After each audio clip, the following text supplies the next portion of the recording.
What's going on, everybody? Welcome back to Amateur Hour Sports for today's Raptors watch party. Today, the party is in Toronto. The guests are the Los Angeles Clippers. We have the Los Angeles Clippers in town. Yes, the return of Kawhi Leonard to the Scotiabank Arena, except he's not playing, so it's not really his return. Kawhi doesn't want, somebody said in the chat on the earlier live stream we did, somebody in the chat said, Kawhi doesn't want that CMB smoke. Maybe he doesn't. No Kawhi Leonard for tonight's game. Raptors, on their side of things, they're not exempt from injuries as well. No RJ Barrett once again. No Jakob Poeltl once again, and no Emmanuel Quickley once again. So I think we can. I think we can put to bed the.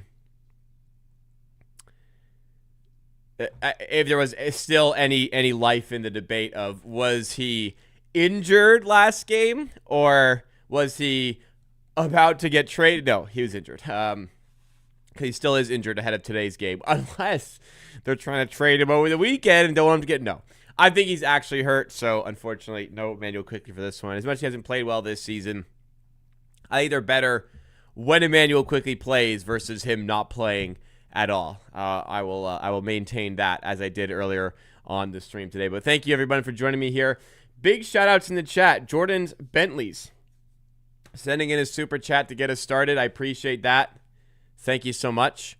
Others in the chat, we have Adam H14, Blaze 45, Winner 1 FTC clip, Yo, Smart Sharma also. Thank you everyone. We were live. We were live an hour 20 ago for the Raptors Happy Hour. We started 2 hours and 20 minutes ago. We talked about basically a Raptors mid-season report on the Raptors Happy Hour today. That was what we did, and it was a good stream. I thought we got some good content out of it. Hopefully you enjoyed. And if you enjoyed this one along the way, do me a favor and hit that like button. Earlier, there was like a basketball.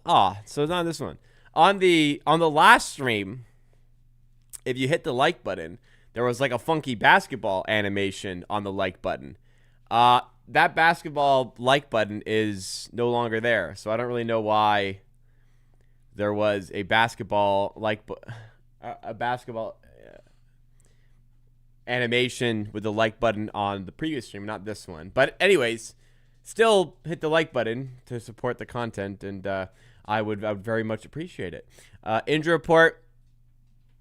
I actually didn't check in on Mamu Kelishvili, so Quickly still out, RJ Barrett still out, Jakob Poeltl still out, Garrett Temple back available to play. Not that it matters. He's going to have the same role, except he's going to be in a jersey instead of a tracksuit. Sandro Mamu-Kelishvili is back for today. That is good news for the Raptors, absolutely. Despite all the players missing in the previous game, Raptors were able to overcome and get the win against the Indiana Pacers, led by 27 at one point. And then it was, I think it got down, did it get down to 2? I'm not sure it got down to 2, but it definitely got down to 4, and then the Raptors ended up winning by 14. So happy days there. But yes, that is, it got dicey in the fourth quarter, but the Raptors still got over the line and got the win, and that is the most important aspect of it, absolutely. But today is a new day. Hopefully, more individual solid performances. Hopefully, no zone defense by the Clippers. We'll see. I mean, I think any team has to watch that game and go, oh, just play zone, and we might win. We'll see what they end up doing for this one. But I'm excited. Friday night, we got Raptors basketball. We got the live stream. You know, could be worse. Could be a whole lot worse. How's everyone's week? How is everyone's week? What you got planned for this weekend? A lot of football. A couple NFL playoff games tomorrow. First one, I'll be at a friend's house watching. Second one, I am producing a watch-along. I won't be hosting a watch-along, but I'll be producing a watch-along for my company. Not my company, but the company I work for on the Forward Progress YouTube channel at FWD Progress HQ. Just type in Forward Progress on YouTube. You should be able to find it. I'll be hosting a watch along there for the Seattle-San Francisco game. You might see me appear on cam a few times. Who knows? And then 2 more football games on Sunday and a Raptors game. I have plans for the football. They may or may not interfere with the watch-along for the Raptors. We will see. Pending. So, we'll see.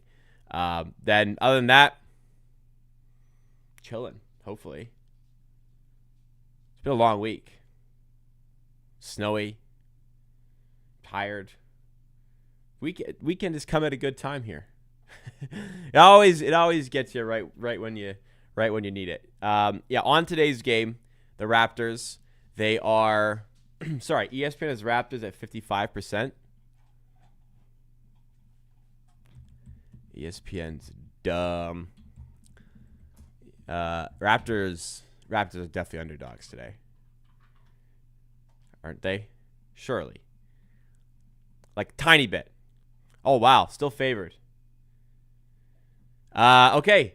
You know what? I'm looking at the odds. 55% is accurate. That is the accurate assessment. I thought we'd be like 50. I thought we'd be like 48 today with all the injuries. But damn, the Clippers really stink that bad. I know we're at home, but the Clippers are really like that. We don't have 3 starters. I was not anticipating this. All right, hey, I'll take it. They're ass, but they've been better lately, haven't they?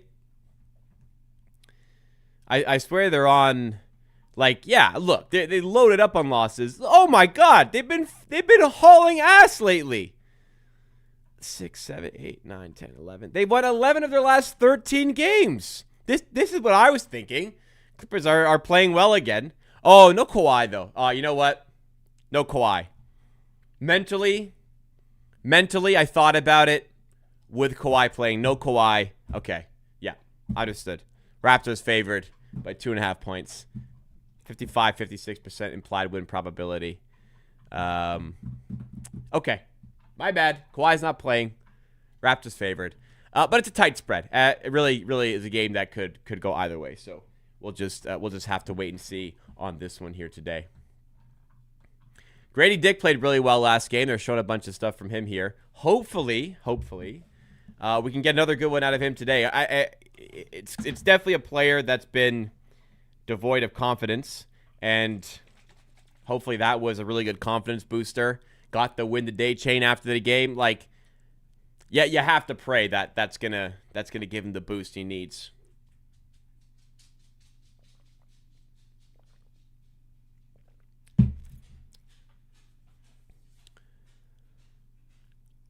One sec. One sec. I have long socks on because I was just outside. I want to put short socks on. More comfortable. Give me 1 sec. 30 seconds. I'll be back.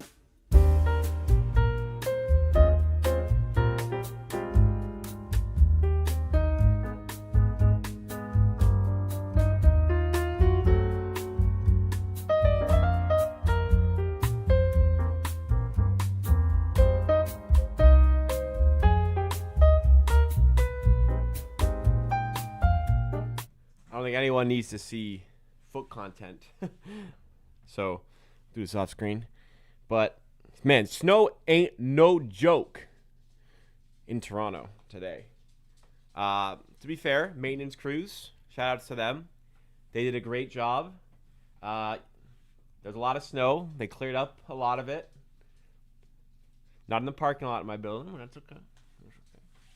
But they cleared up a lot of snow. Much easier to walk around, to get to work, to get to the gym today. But it's snowing again tonight. So we'll see if the crews can keep going with that. It's supposed to stop in 27 minutes. It's not supposed to snow overnight. It's a little bit of snow right now. And it's going to be, it's going to be above 0 tomorrow. Awesome. So it's all going to melt and be slushy. Great. And then, it's not supposed to snow tomorrow. And then it's going to snow/rain at 5 p.m. and make it even slushier. And then it's going to be under 0 for the rest of the week. So all of that slush is going to freeze. Great. Ideal. Snow all melt into slush, and then the slush freezes over. It makes everything slippery. That's the ideal. That's the perfect Canadian day. Perfect weather. I always say, the day after a big snowfall, when it's slightly above 0 and the snow is starting to melt. That's what I always say is the ideal day. You know, go to the park and go, I don't know, go places. I don't know. Ugly weather. Yeah, really ugly weather. Little feet. I don't have little feet. Actually, I kind of do have little feet. I'm for my size. Like,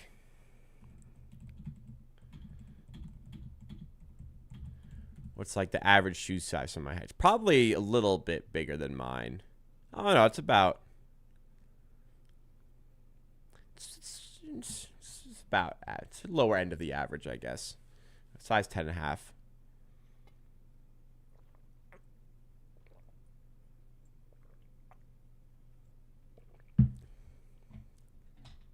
Crazy weather on Thursday.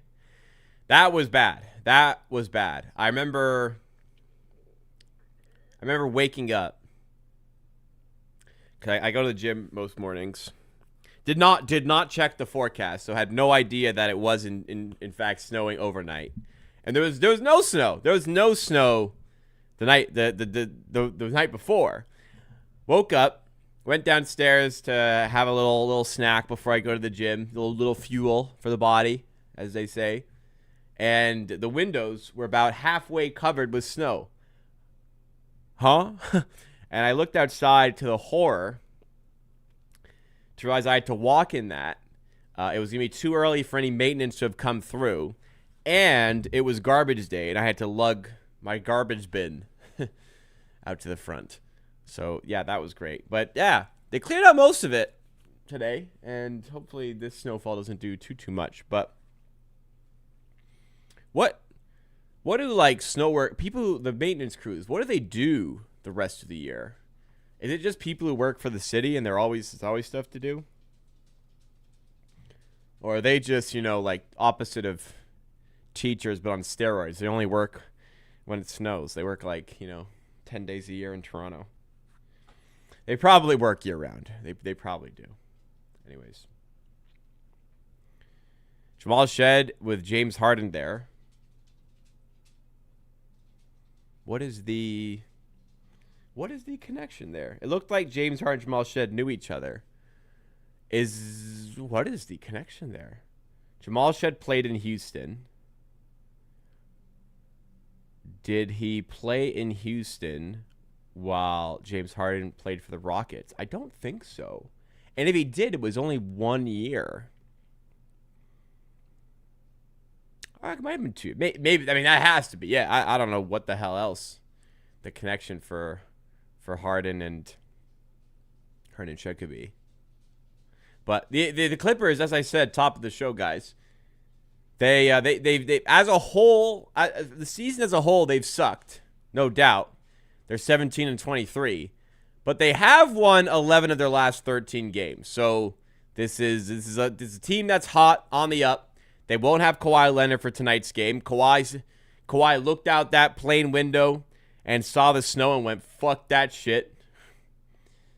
I ain't going anywhere." Raptors, though, no Jakob Poeltl, no Emmanuel Quickley, no RJ Barrett. So we're shorthanded as well. Gonna see what we can do out here. A few minutes, 8 minutes away from game time probably right now. Make sure you guys hit the like button if you enjoy the show. Subscribe for more content, like it. You know what? There's still those fans. Big shout out to the fans who are traveling to get to the game today. Could have easily said same thing as Kawhi. I ain't doing that. But the fans, they're out here. They're going to the game, giving the guys some support. Really bad time of year for recruiting, If you had reservations about playing in Toronto and you saw this, you're probably, days like today, I can really understand more why Kawhi chose LA over Toronto. It's probably really nice in LA right now.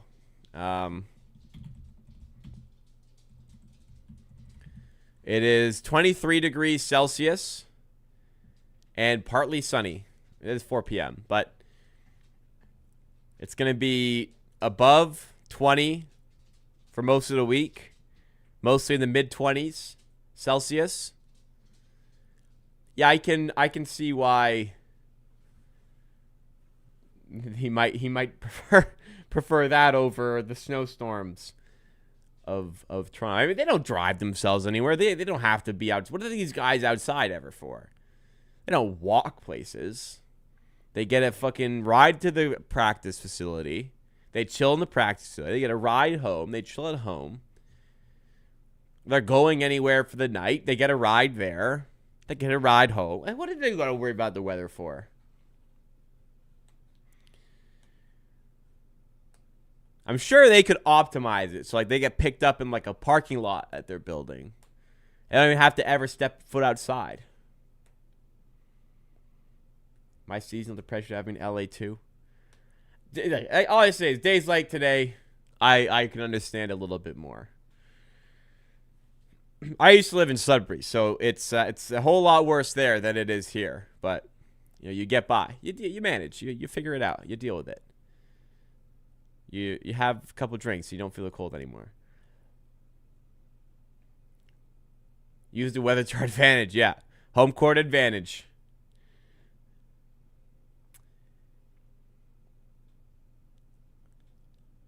Glad we don't have to babysit him.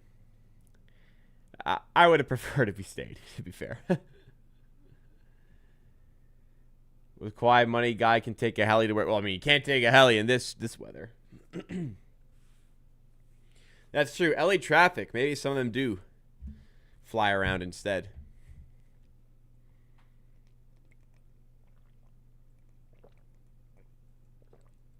But traffic here is no joke either.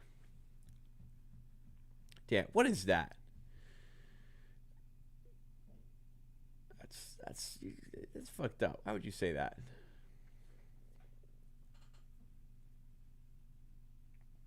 No Kawhi in the Clippers lineup today, but no taking any team for granted. Ugly Raptors December losses to Wizards and Brooklyn Nets. I had let those two really ugly losses kind of slip my mind, but here we are. It's not an easy game. The Raptors are favored slightly here.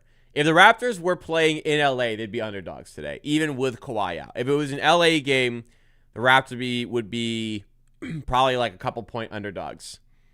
So it's not like the Clippers are incapable of winning this game. This is a tight game. Absolutely. Raptors need to be on the ball to win this one.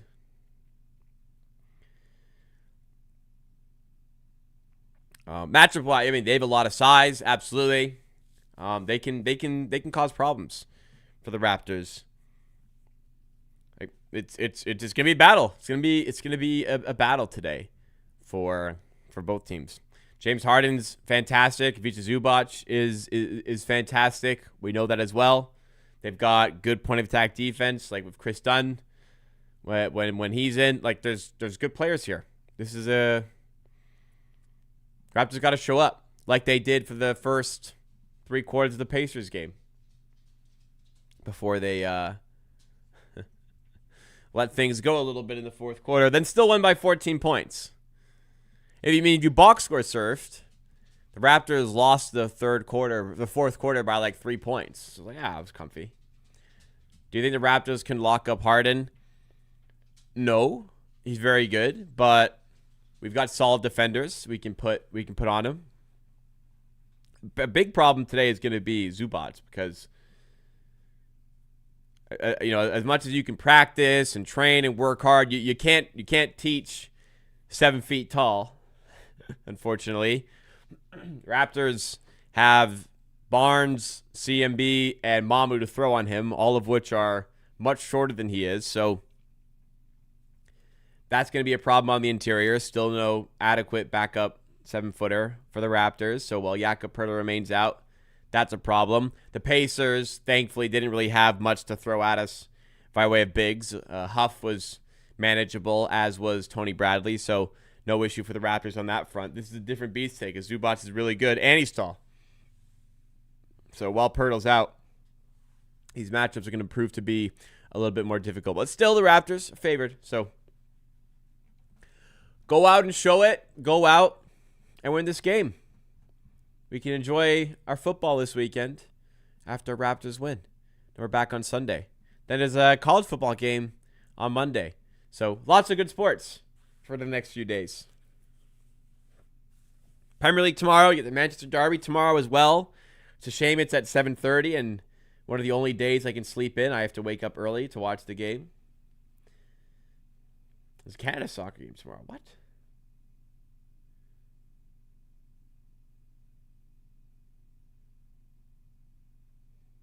That can't be correct. My app says Canada's soccer game tomorrow. It's Guatemala. What? All the clubs are playing. There's no. That's. What is going on here?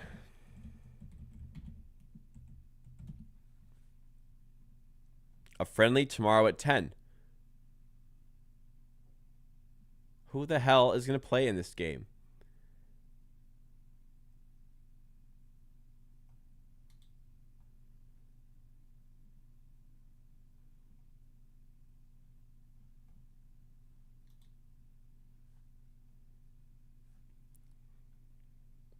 Richie Larea is supposed to be the captain tomorrow. There's club games going on all over the world. I don't understand how Canada soccer is going to play a game.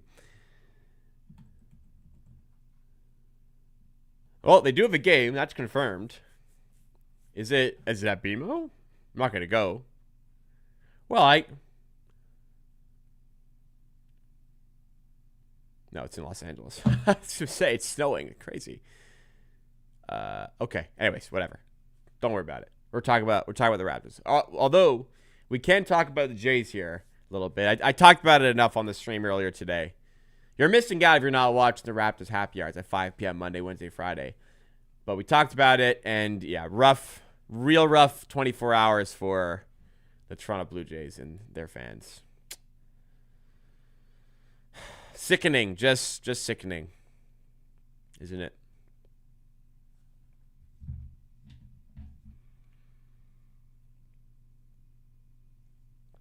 What else can you do?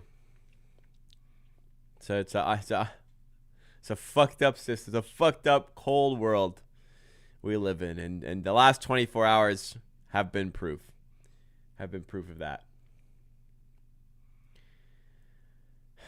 At least, like I said, at least they're in the NL. At least they're not in the AL, specifically the AL East. If I had to see Bo Bichette play for the Yankees, I might have thrown up. So at least we don't have that. What do you think Bo Bichette's reception will be when he plays in Toronto again? Because he was fantastic for the Blue Jays for a long time. But he decided to leave in free agency. I think he's going to get booed. You don't know why Bo left for the sorry Mets? I got 126 million reasons why. Over 3 years. He got fucking paid. Humongous payday. Bo got injured during the playoffs. Yeah, and hit a fucking 3-run nuke in Game 7. And I think either still led the American League in hits or was close to, even with missing a ton of games. Blue Jays are too cheap. I don't think so. I just don't think they can match the pockets of the Dodgers. I'm sure they threw tons of money his way.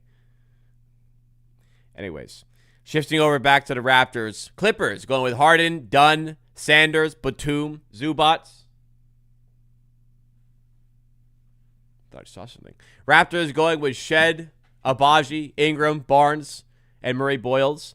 A little curious how Grady Dick didn't get the start. I thought that would have been the right choice for today after his last game. But they're going with Abaji. Let's see how it rolls for today. On Kyle Tucker, the Jays were never paying $60 million per year, right? Cody Bellinger is still available, but it seems like the free agency market has passed us by, unfortunately. Bullpen is still suspect for sure. That's an area they'll need to try to address in the offseason as well.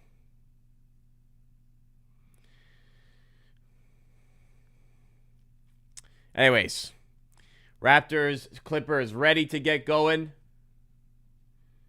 Let's fire away.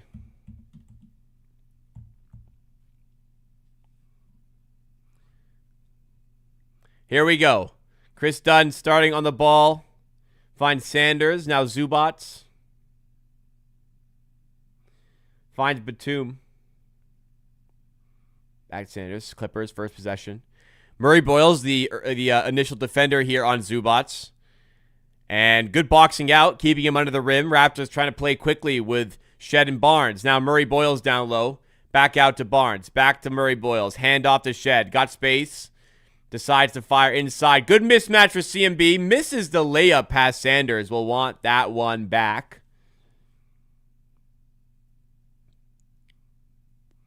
Harden now.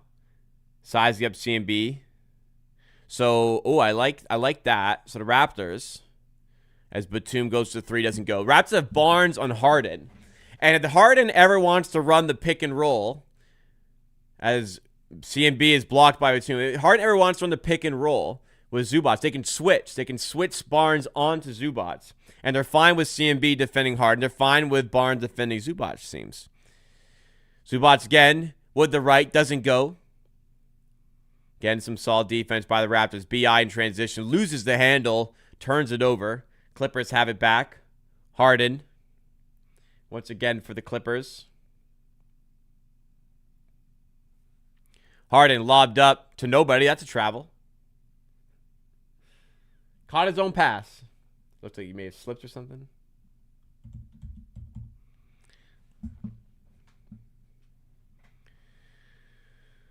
(11-2) since their 6-21 start. That's impressive.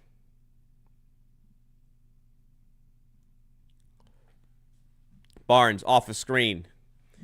Out to Ingram. No points in the game, nearly 2 minutes in. CMB. Pass deflected, but still makes to Abaji. Now Shed in the corner. Over the outstretched arm of Zubac. And Jamal Shed has the first basket of the game. Harden back on it. So yeah, they're gonna have Barnes on Harden. I like the decision. Find Zubac. Trying to go to work on CMB. Good double from Barnes. Still finds some room and finishes inside, though. And there's the Clippers' first point of the night. Full court pass to CMB. He's fouled by Zubac. He's going to head to the line.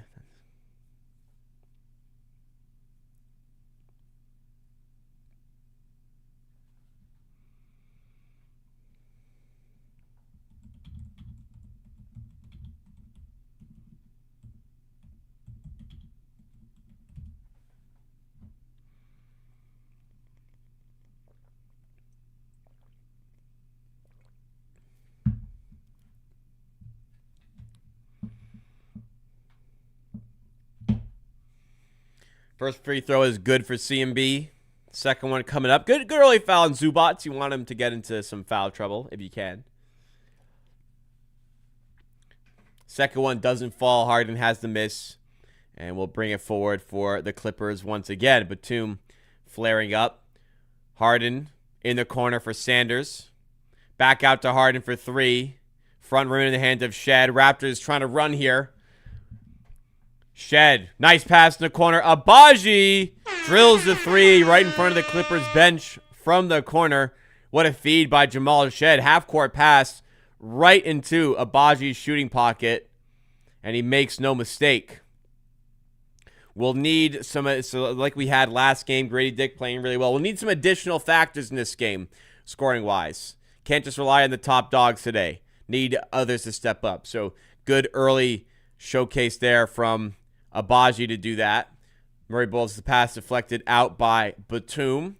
Raptors ball on the baseline. 11 seconds to go on the shot clock.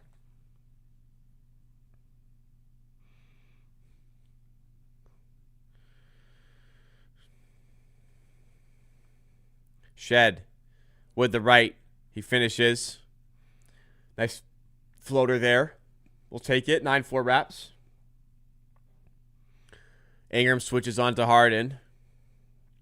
Shed kind of comes up for the double. You can do that off of Dunn, not an outside threat. And Ingram blocks the Harden three. Other way, BI Euro step and finish.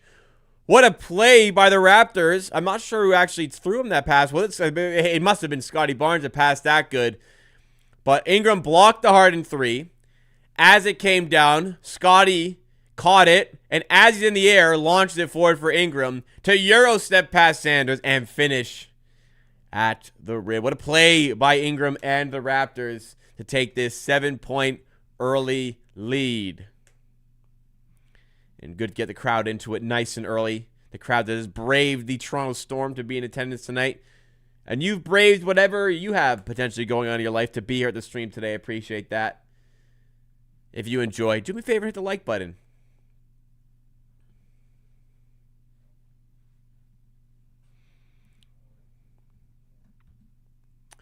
No Kawhi for the Clippers. No RJ. No Pirtle. No Quickly for the Raptors. But so far it is the Raptors on top of things. Is Kawhi on the bench? Or is he just like, fuck that. I ain't going. What's their schedule? They were away. So they're away on a away trip, so I'm sure he's with the team. Although they don't play until Monday. I wonder if they go home in between. I feel like they wouldn't, but I don't know. They should probably stay in Toronto overnight.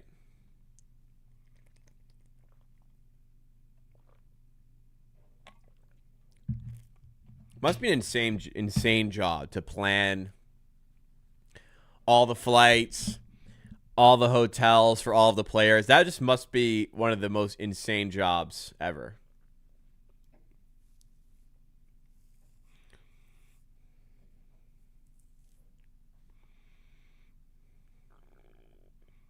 Must pay well as well.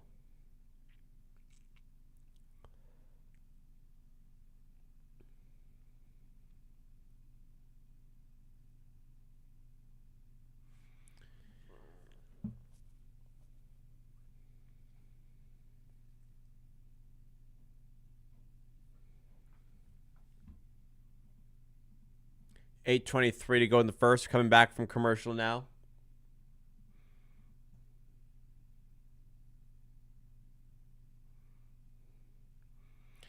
I'm sure you guys seen this clip of Darko. All of the faces to Jamal shed. He said a whole story without even saying a word there.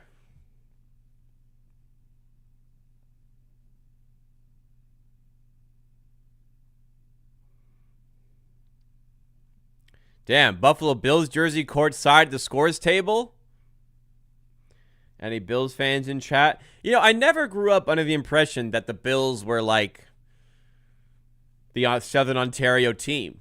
Kind of makes sense. They're closest geographically. But I never got that sense. Now, to be fair, when I grew up, the Bills sucked.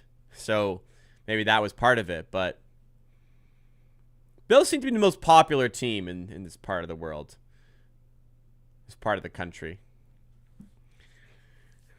Turnover there, sloppy. CMB wanted the lob. Shed passed it as if he was just going to stand there on the floor. So a little bit of different wavelengths there between the players. We'll try and recover on defense. Done. Over and back. Great defense by CMB once again. I mean, the term he can guard 1 through 5 is a bit overrated. But CMB might be able to guard 1 through 5, man. When you were younger, you thought Buffalo was in Canada. Well, I didn't think that, but it is pretty close. CMB down to Shed, who lays it in off the backboard. Nice play there. And good connection, CMB Shed after the turnover the previous play. Raptors by 9 now. Sanders going at Abaji. Abaji strips. It's off Sanders. Out of bound for Raptors ball. Another turnover forced by the Raptors defense. They have been excellent to start this game. They've really taken it to this Clippers team.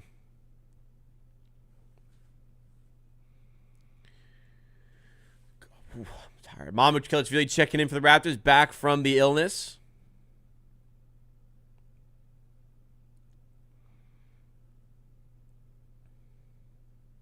Shed. Defended by Dunn. Now Ingram. Long range 2. Off the rim and away in the hands of the Clippers. Dunn in the corner to Batum. Cycles up top to Zubats. Finds Harden. Shed the defender. Harden might want to go to work, shoot over top. Can't get it to fall. Shed on the rebound. Raptors 3v2. Abaji lays it in transition. Nice feed from Shed and very well taken by Abaji. Good stuff there. 8-0 run for the Raptors. They lead by 11 now. So lots of doubles on Hart. Like, look at they're ready to double at any instant. They're willing to double off of Sanders. They're willing to double off of Dunn after another miss by the Clippers. Shed fires it out to Ingram for 3. Oh, light it up in Toronto. Brandon Ingram piles it on with a 3. Another play in transition after the Raptors force yet another turnover. And here we are up 14. Can we get another here? Abaji. Oh, he nearly stripped Zubats. He couldn't quite keep it in play, but good defense again, forcing the inbound for the Clippers.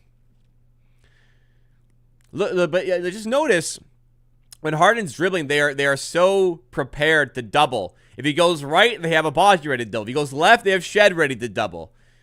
There's not a ton of threat being offered offensively by Dunn, and it seems Sanders and the Raptors are just willing to bet on letting them win the game and take away Harden's game.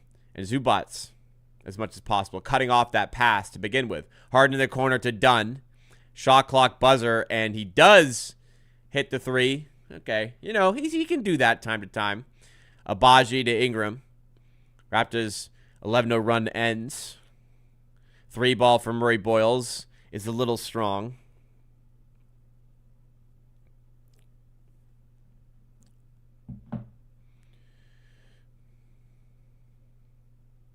Dunn to Zubats. Back out to Dunn. Weak side to Sanders. Other side. 3 does not fall.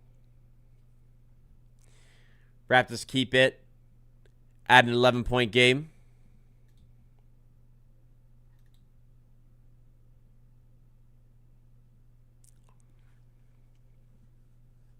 Zubats checking out for Brook Lopez. We're familiar with Brook Lopez in Toronto. Barnes to CMB.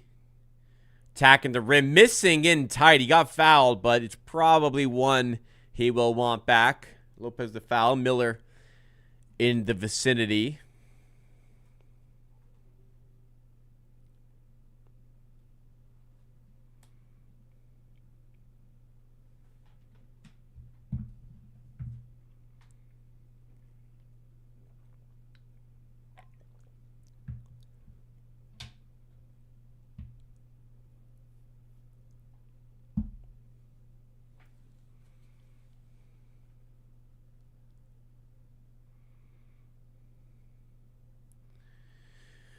First free throw good for CMB. He's been dominant to start this game, as has Jamal Shed.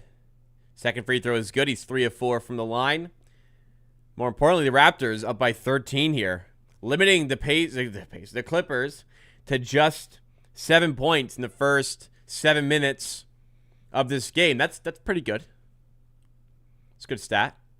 Harden going through a couple Raptors players and still finishing. Good take. Barnes and Mamu playing good defense, but Harden still prevailing.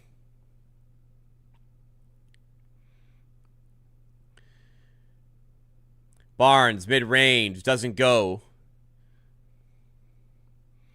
Clippers starting to push the pace. Sanders open for 3 in transition, and it falls. Raptors just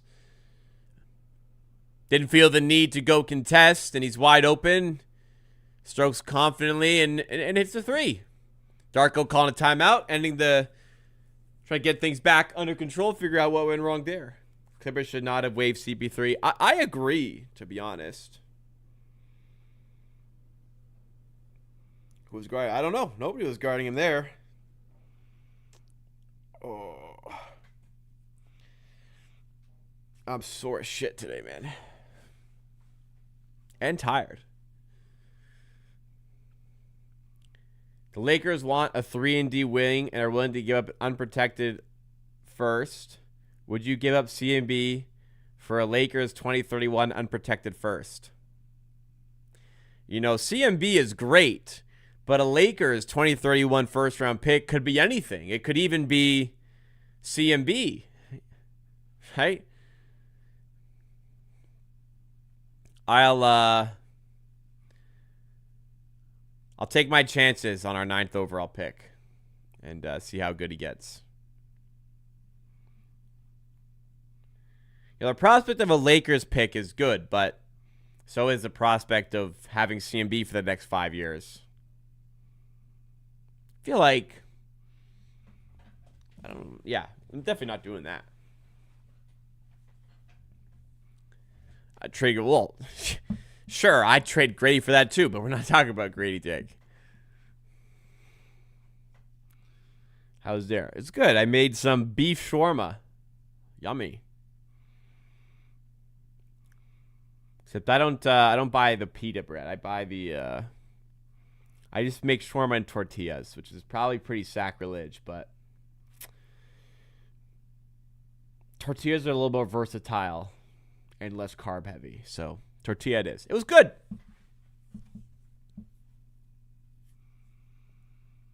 You know, I found you can just, instead of making like a garlic sauce, which is like fatty and stuff, just Greek yogurt with the shawarma spices in it. Maybe some lemon juice if you have it. And that's an adequate sauce. Maybe a little hot sauce if you got. Much healthier. More protein.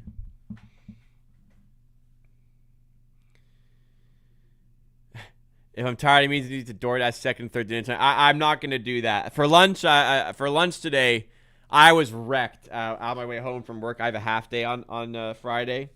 And I really did not want to come home and cook. And there was some shawarma on Too Good To Go. So I got like a shawarma bowl for $5. That was pretty tasty. So definitely no takeout tonight. I'm getting all-you-can-eat wings on Sunday, so I got to be a good boy up until then. Back from commercial, Ingram spinning, getting to the rim. He's fouled. He got blocked, but there's a foul called initially, so he'll send Brandon Ingram to the free throw line. I think the foul is called against Lopez. There's Kawhi, courtside for the Clippers. He is balling lately, by the way. We are fortunate to not have him on the court tonight. What I do need is just sleep. I need to get some sleep in.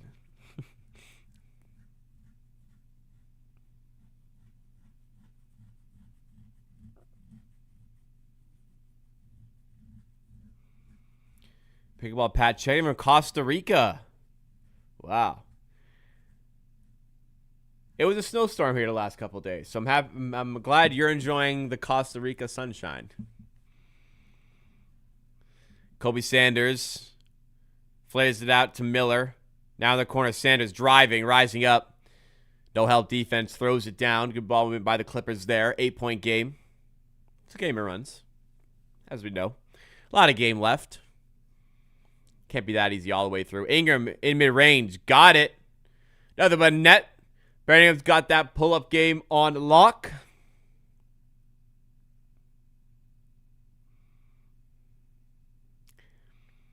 Shed meets Harden. And Shed the block. Potentially down low.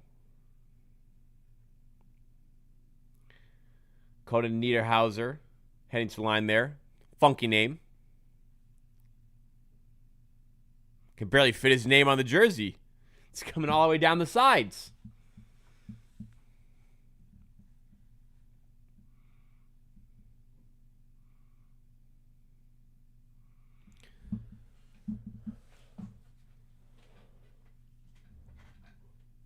First free throw is good.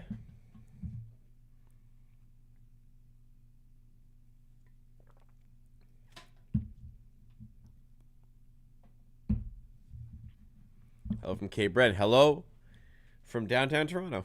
What's going on, Pretty Butterfly? The Clippers' real fall off after PG-13 left. I mean, they've been a lot better lately. I think they'll be okay. Tough being in the West. They got a lot of work to do, but I mean, they're on the way down. They're definitely on the way down. But Paul George was not helping that. Like, he wasn't gonna save them from that. Ingram to Elijah Martin. Shot clock down, and Elijah Martin is able to get it up and in. Back to a double-digit advantage. Good to see Elijah Martin getting some minutes. So I didn't play much against the Pacers the other day.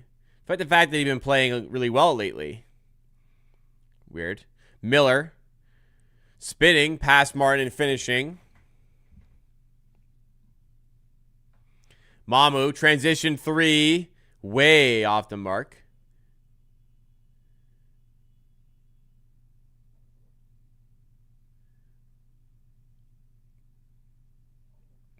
Harden.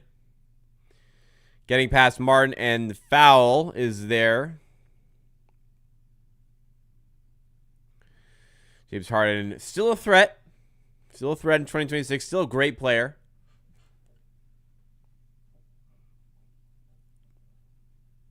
Martin fouls him there.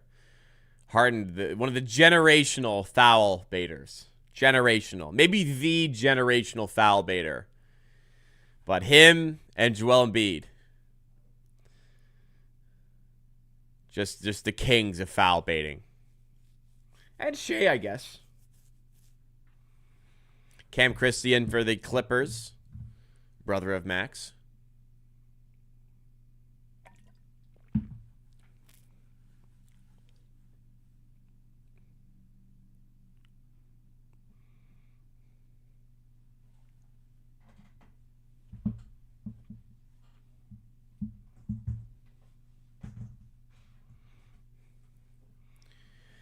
Hard to top 10 score in NBA history. His longevity is very impressive. Like they're saying right now, he's in the same draft class as Garrett Temple. And look what Garrett Temple's up to these days. He's more coach than player, but still in the league. You got to give him credit for that.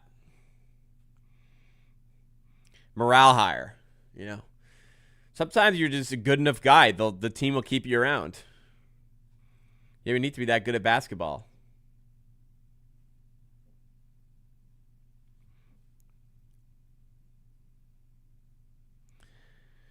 Shed at the line for the Raptors. First free throw is good. Raptors by 7 with that one. So Harden's got... I mean, he's pretty clustered up until 6th there on the list of all-time scorers. He's got 3,000 to go. I think that's like a couple of seasons he could get there. Like if he averages 20 points per game for the next 2 seasons, plays like 75 games this season... That's 3,000 points, right? So could do it if he can stick around at a top level. He could get to like top 6 in all-time scoring, which is crazy. Pass out to Elijah Martin for 3, and Elijah Martin comes through and drills it. Trying to make good on the chances on court when he gets them, and he's doing so far in this first quarter. Raptors by 9. Harden switching on to Gray Dick. That's trouble. Harden, step back 3, doesn't go. Rebound to Christie. Back out to Harden, wide open this time. And he misses again. I was going to say, no way he's missing twice, but he does.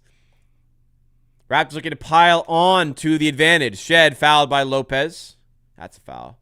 I think it's foul to give. Oh, no, it's bonus. So that's going to put Shed right up to the free throw line. How long have I been doing the channel? I've been following for a while. I just realized I never asked. I started the channel in September 2019 and started doing videos. I used to just do audio only. I started doing videos in April or May of 2020.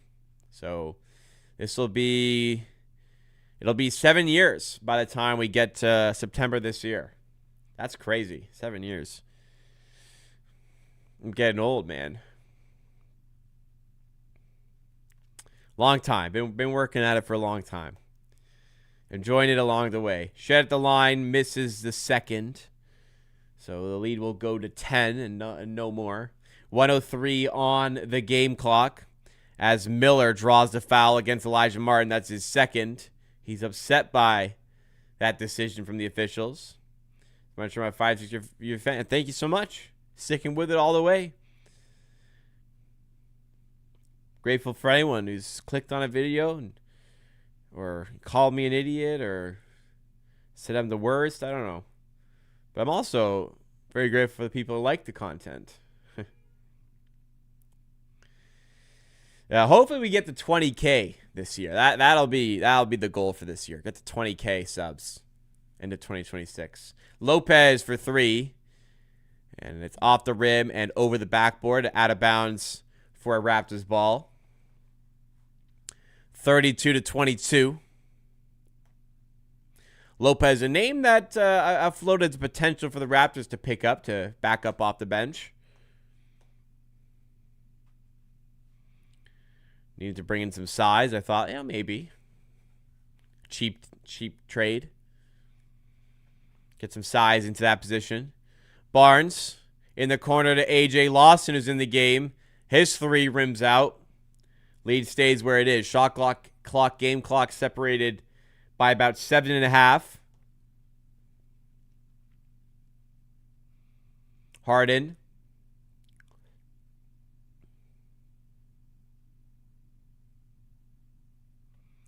Driving past Barnes. Wow, nice play by Harden. He's still tough to stop, even all these years later for Harden. Year 16 or 17 for him. He's still top-level hooper. Barnes, other side for 3. In and out again.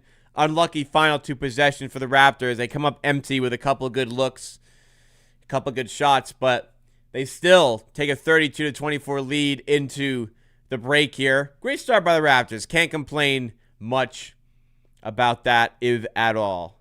We'll keep it moving on the show. Thank you for tuning in, guys. Remember, hit the like button if you are enjoying so far. I need like a Red Bull or something. Wish I had something on site. I've had no energy today. Alrighty. First quarter in the books. Jamal Shed leading the way with 10 points for the Raptors. Perfect 3 of 3 from the field, adding in 3 points at the line to go with it. Brandon Ingram on 9 for the Raptors. He's playing well. Murray Boyles on 3, Abaji on 5. Nothing from Scotty Barnes as of yet. We've had enough firepower elsewhere. Haven't needed him to step up as of yet, but hopefully we get him going. Off the bench, Elijah Martin's got 5, and that rounds off the scoring. For the Clippers, Harden just got his 6th there. He leads the way for the Clippers. Dunn and Sanders on 5. Not too much you can draw from the first quarter, but Raptors offense is doing well. 56% of the field. Hold the Clippers just 43% from the field. So defense, the name of the game here, and that little stretch where the Raptors are forcing a bunch of turnovers has them in this position up 8. Grab a brew. I actually don't have any, so, and that's on purpose. If I had beer, I'd be drinking it right now. So I didn't buy any because I knew I'd be drinking it. Trying to be healthier, so that's how I got to do it. I don't buy snacks. If I buy snacks, I'd be dipping into the snacks right now. I'd be dipping into the chips. So you just got to not have it. That's what I do. I'll save the beers for this weekend. I'll be good today.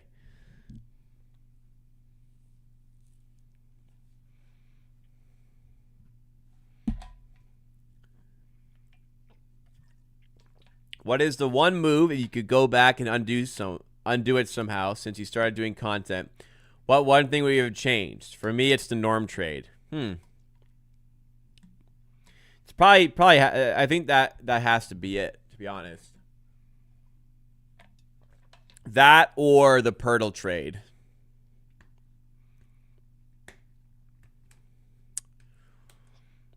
Not sure which one was more crippling. The Norm one's a good answer. I asked on a stream a while ago. With the newfound information on Pirtle, the fact that his back is cooked, maybe the Pirtle one, we go back. Barnes, up fake.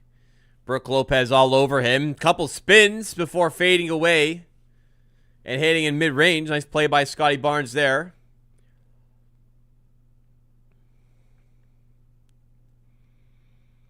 Conan Niederhauser on the ball.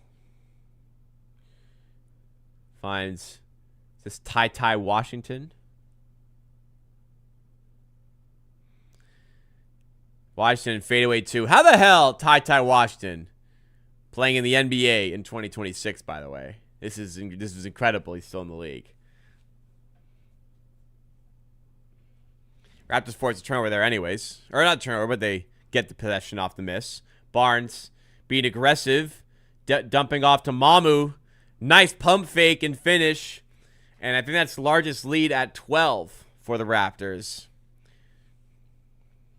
Christie to Lopez. Handoff to Washington. Foul called against Lawson? I don't know about that. Drafting Flynn over Bane. I mean, they were looking for a point guard in that draft, so I don't know. I don't think they would have gone for Bane, but yeah, that's a tough one to look back on for sure.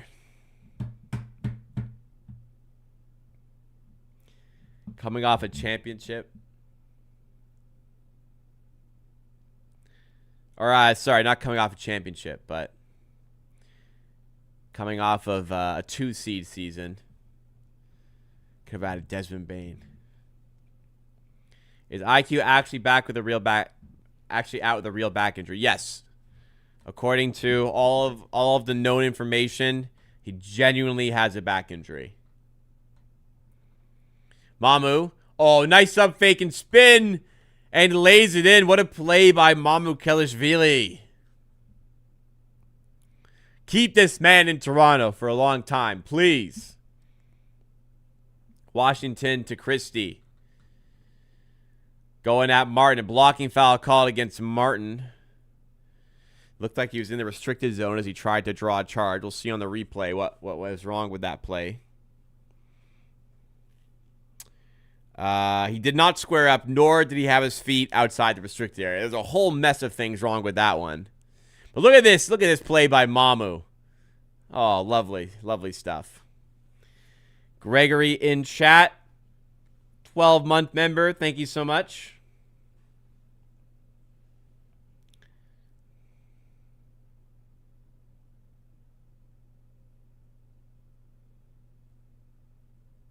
Three fouls on Martin, so unfortunately his playtime cut short.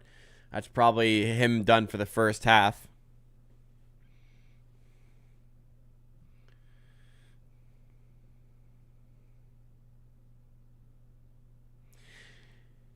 Yeah, good point there from Jog Bav, saying you don't want this stuff to get into Quickly's head. I mean, you're right. I mean, I'm contributing to it, so it's hypocritical of me to say, but it is an important stretch of games. As Barnes rises up in mid-range and drills the jumper. 40-29. Yeah, it's a tough run of games. Raptors is the last game before a 5-game West Coast road trip. Those are always difficult. But also, you need IQ to step up, and sometimes criticism is fair. But hopefully he's doing well mentally, and when he's back from the back injury, he can help this team win some games. 3-ball there, good for the Clippers. Lead is down to 8. Raptors have led throughout. And Aaron pass by Murray Boyle, stolen by Miller.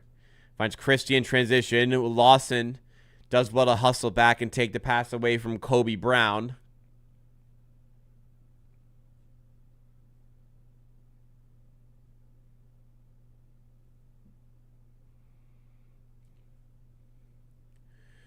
Christian for Zubats back in the game. They're sending an aggressive double his way. And he's called for the travel. Good defense and good double by the Raptors there.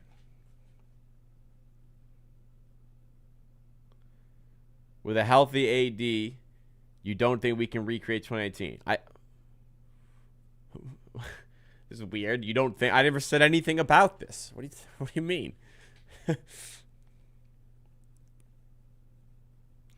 Grady Dick in mid-range. Doesn't get the shot to fall. Lawson gets the rebound and throws up a lollipop for Miller to steal for the Clippers again. Christie to Miller. 4 turnovers each in this game. Lawson trying to make up for it on defense. Kobe Brown now to Ty Washington. Back out to Kobe Brown for 3. He's blocked by Murray Boyles. What a play. Blocking the 3. Always satisfying to block up the 3. Can Barnes hit one on the other side? Ooh, rims away for him again. Unlucky. Barnes deflects the pass off of Lawson's head right back into Zubac's hands and can't stop the hook because nobody's tall enough. 6-point game.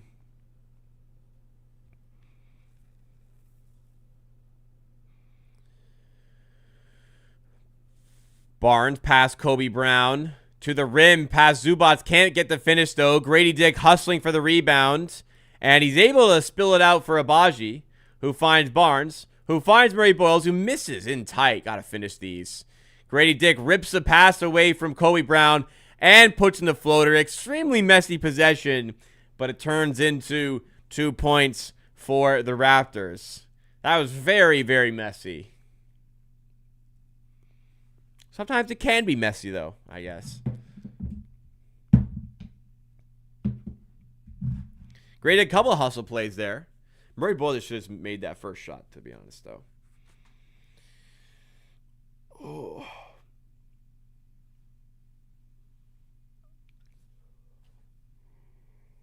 I am sleeping well tonight.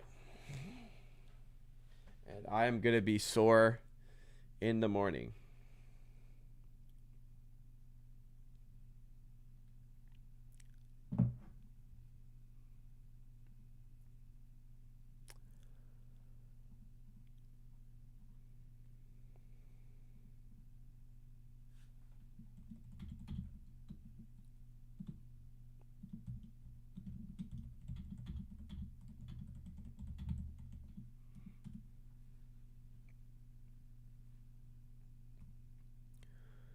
What is this? Asian candy ad. That was a new one. You really do memorize these commercials at a certain point when you're watching enough sports.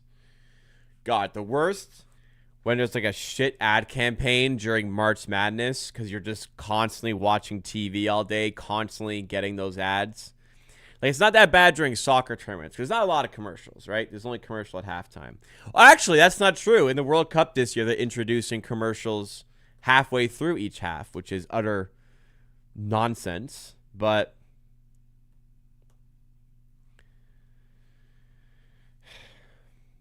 anyways, I'm used to these commercials, you know? My movies guy. Not really. No. I like movies. I just don't watch a lot of them, unfortunately. I'm not a man with a lot of spare time. And I rarely, like, if I have a 2-hour window, I rarely choose to watch, like, just sit there and watch a movie, you know? I should watch more, but I don't. I watch a bunch of sports. I have 2 jobs, one of which is doing content like this, though it's not really a job, you know. Yeah, I don't watch a lot of stuff. Not a lot of TV or shows either. I watch a lot of NFL. I watch a lot of football, that's for sure. I'm really like just sitting there with nothing to do or watch, and I'll throw a movie on. No, that doesn't happen. Ever, to be honest. I never do that.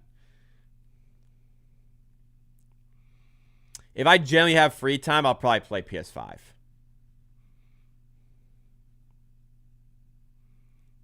Who's winning the Super Bowl? I'll go with Seattle, but it's they're the favorites, so you know, not a hot take or anything, but it is real. Any team right now is good enough to win. There's no like duds, and actually San Fran with all the injuries, but any team can feel like they can do it. What about Leafs? I'll throw a Leafs game if I'm free, for sure. I like the Leafs. Playoffs, I'll be watching every game in the summer. Jays, when they're on. But I'm not like seeking out, making sure I'm watching every game for those. You know, when I dedicate like most of the year to every other night I'm watching the Raptors for content. So sometimes, I got to do stuff with the fiance and do stuff with friends. I can't dedicate every single night to sports.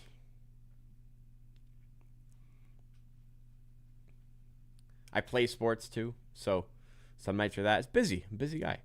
Done to Zubats. Nope. Abaji bats to pass away. In transition, Murray Boyles going to the rim. Nice up fake, and the reverse layup is good. What a play by Murray Boyles. So calm and composed underneath the rim. He plays a game well beyond his years, Murray Boyles. It looks like the Raptors have found one here. Done for three. He's got another one there. And the lead is down to 5. I got to say, Chris Dunn still being in the league in 2026 is very impressive. I was not expecting that.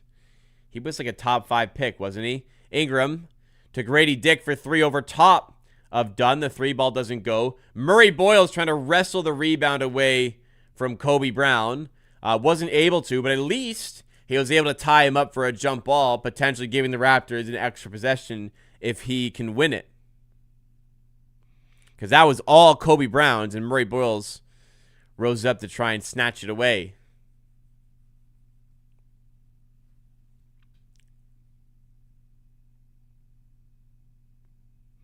Grady Dick checking out for the Raptors. Lawson in the game with Murray Boyles, who wins the jump.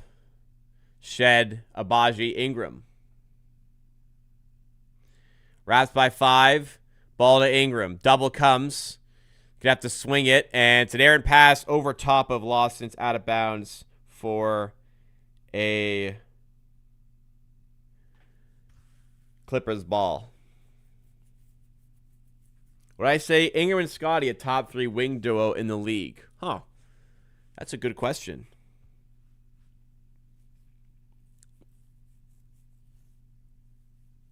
I mean, probably. They're both all-star level. They probably are. Like, too tired to think about the best wing duos in the NBA right now. My guess, without thinking about it, is yes. But I'm not sure. Shed, nice pass to Abaji. Clippers defense recovers. It goes back to Shed for 3. It's short, but it's a long rebound to Murray Boyles. Falls in his lap. Ingram has it now. Dunn the defender. Ingram can rise over top of him and drill it in deep mid-range once again. Brandon Ingram's got his game going tonight. He's got 11. Sometimes the guy's just taller than you and he can make that shot. Barrett quickly top 6 backcourt in the league? No. Absolutely not. Ingram in the corner to Abaji. And he steps out of bounds. So Clippers get the ball back.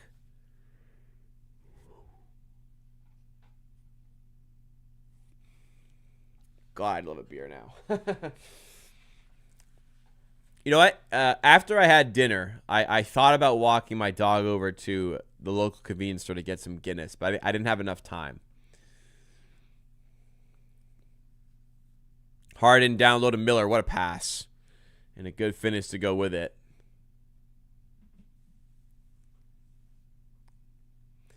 Tatum, Brown, Luka, Braun. I guess. I mean, if you consider Luka a forward, which I guess I don't think you should really.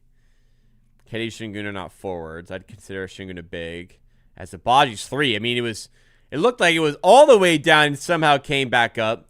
I'll take Ingram and Barnes over Wagner and Banchero all day. So Tatum, Brown, yes. Well, I mean, would I? Probably, but it's... Yeah, you'd have to take Tatum, Brown. Then...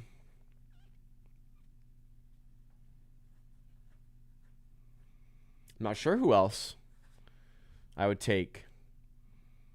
I mean, you're confining it to just forwards, so, it obviously makes it a bit more, you're adding more barriers of entry into the conversation.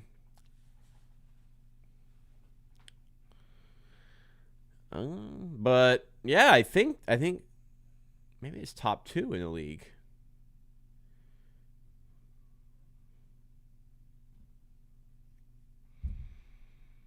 Because they're both forwards, I suppose. So, yeah, might be a top 2 one. Is Scotty considered big now? No, I wouldn't say so. I would consider Şengün big.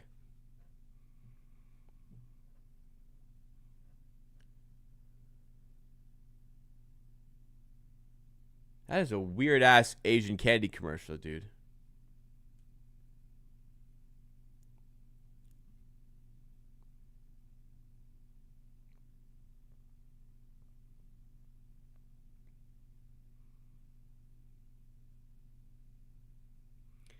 Ingram, Barrett, Barnes, top 10, big 3. I don't know. Now we're going overboard with it.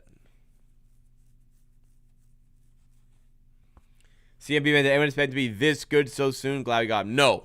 I don't think anyone could have expected this. It truly, truly fantastic player. And possesses all the traits of someone who can be successful in the league for a long time. And the 3 ball's coming. The 3 ball seems to be on the way, which is even more exciting.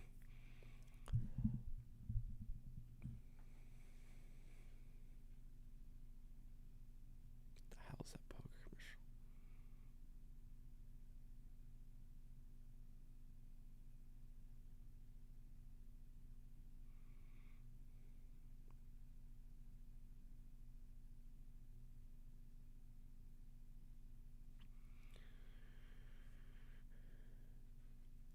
Back from commercial here. 3:52 to go in the half.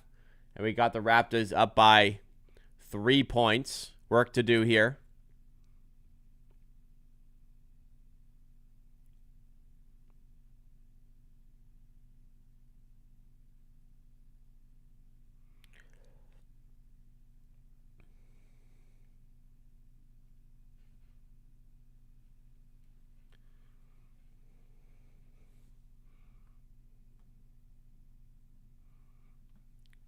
Barnes over top of Zubats and gets himself going. He hasn't been super involved on offense. Not that he's been bad or anything, just a bit of a lack of involvement. He's 3 of 7.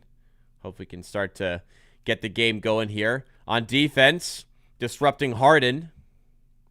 Harden to Miller in the corner for Dunn. Trying to attack Abaji, gets the foul, and will head to the free throw line. There's a couple times last game where Abaji fouled late in the shot clock and revived the possession, and it seems like he's done similar there. Dunn, fantastic defender. That's never been the problem as a former 5th overall pick, as they're now saying on the broadcast, but it's the offense that's never came for him.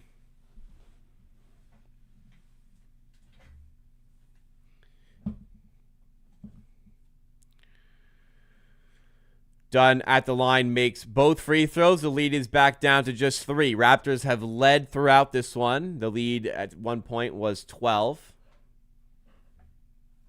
This game of runs. Murray Boyle's pass stolen by Harden. Clippers want to chip in even further or even tie the lead, but the Harden's 3 is way off the mark. It's an air ball. Harden struggling from the field tonight. Matt D, I was about to check. Matt D is saying 2 of 12 for Harden. Barnes switching on to Zubac, rising up mid-range again. Don't need him to consistently settle for those types of shots. CMB down low in the corner. Abaji for 3, and he connects. Nice pass out from Murray Boyles. Couldn't go up with Zubac in the vicinity. Made the nice pass, the nice read, and Abaji's got a couple 3s tonight. It is a rare occurrence. Whoa. CMB with a huge block on defense. Possession still alive for the Clippers until Dunn throws it out of bounds. Gonna say a rare occurrence for Abaji at 2 threes in one game. Has that in the first half, but then CMB with the rejection on Sanders. What a play by Murray Boyles. Both ends of the floor. The assist, the block. Raptors have the ball back. Ingram.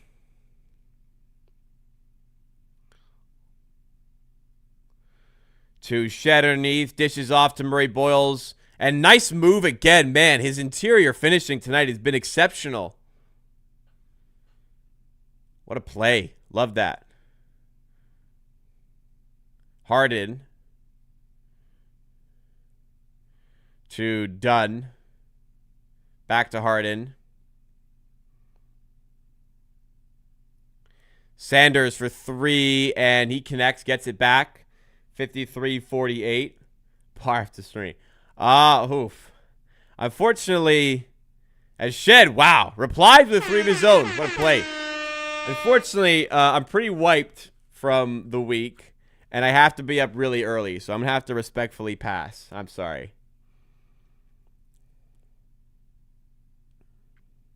It's the Derby at 7:30 a.m. And it's going to be a lot this weekend, too. So, unfortunately, I have to respectfully decline.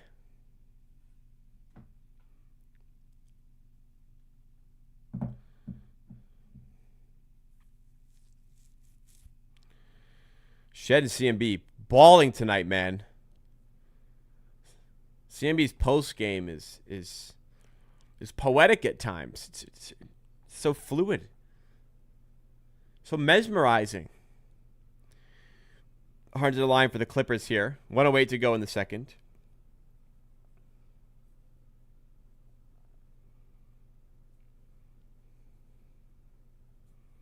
No, I'm sorry. I can't do it. So let's go ahead. What does IQ do better than Shed? Scoring. Scoring's better. His handles are better. Abaji, another 3. What a play. Abaji's got 3 first half threes. He's on 11 points now. Yeah, Quickley's a far better scorer. He's a better ball handler. More shooting gravity. Better shooter. Even as bad as it's been, it's better than Shed's.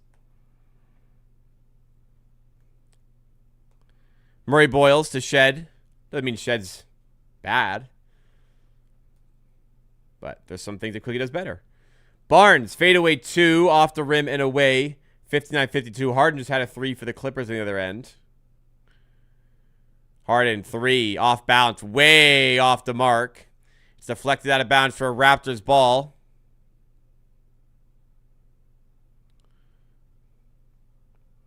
So 26 seconds. Shot clock, game clock separated by 2. Raptors hoping to add on one more bucket and hopefully not give the Clippers any time for an extra possession for themselves. Shed taking his time. Driving. Dumping off to Barnes under the rim. That's goaltending. Yep, goaltending. Count the bucket for Scotty Barnes. What a play by Shed again. Another assist. Leviathan in chat says he's got 8. Wonder if that's counting that. If it is, wow, 8 assists. If it's not, wow, 9 assists. 4 seconds for the Clippers.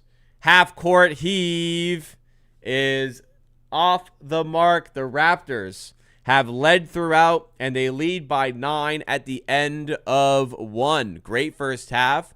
Both ends of the floor. Raptors locked in, particularly Murray Boyles, Shed, Abaji, playing excellent for the Raptors here. We'll go through the box score from the first half and get you ready for the second half in just a second here.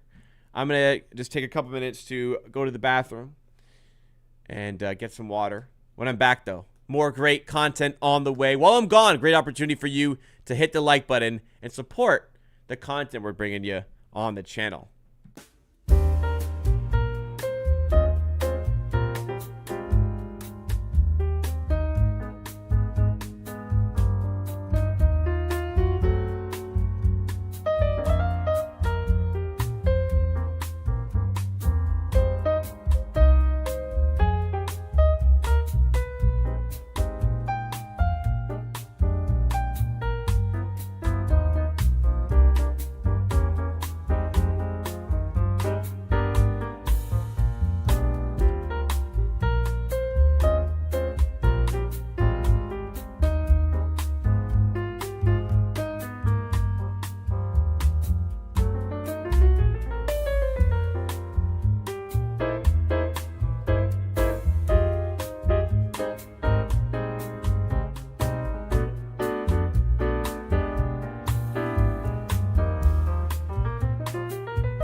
All right, first half in the books. Let's get to the box score. Raptors have kept James Harden quiet.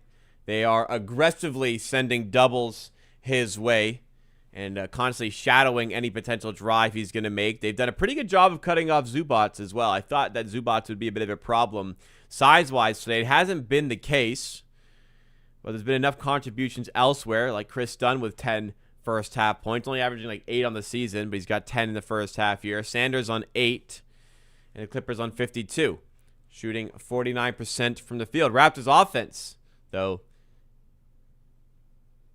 getting some help from, not the top tier sources. I mean, Barnes and Ingram have been fine. Like, Barnes had a 0-point first quarter, 8 points now.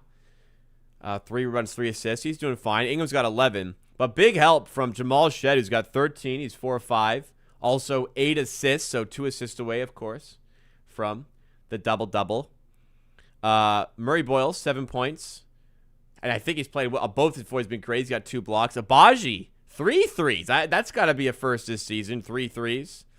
And off the bench, a few points here and there from those guys. Do you think Boyle's making 12.5 rebounds plus assists? I think whatever you bet is going to lose, personally. As a whole, though, Raptors shooting 57% of the field. Big stat is 47% from 3. A lot of that can fall on the shoulders of Ochai Agbaji, who's 3 of 4 there. But, I mean, Shed's 2 of 3 for himself as well. So, as a team, the stats look great. Turnover-wise, got to clean up a little. 8 turnovers by the Raptors. 6 by the Clippers. Don't want to give those extra possessions away. Raptors have been very good at winning the possession battle. So hopefully, again, we can do that. But it hasn't been required for success tonight. The Raptors have led throughout. Clippers have yet to have a lead. Raptors have led by as many as 14, but sit it up here by 9. We're happy. We're missing 3. I know they're missing Kawhi, but we're missing 3 starters. We're missing a player who gets good minutes off the bench in Walter. We're missing guys, and we're still up 9 here. Hopefully, we can keep it going. That Clippers logo, man, like, that is truly a horrendous rebrand. That's a rebrand you rebrand to just so you can go back to your old shit and make people happy. I swear. Because surely nobody's liking that logo.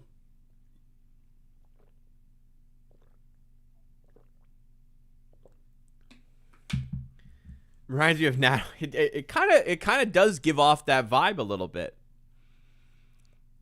It has a logo of like a sailor's club, more so than a basketball team. Yeah, it does kind of give off the same vibe as this one. It's different, but it's got the vibe.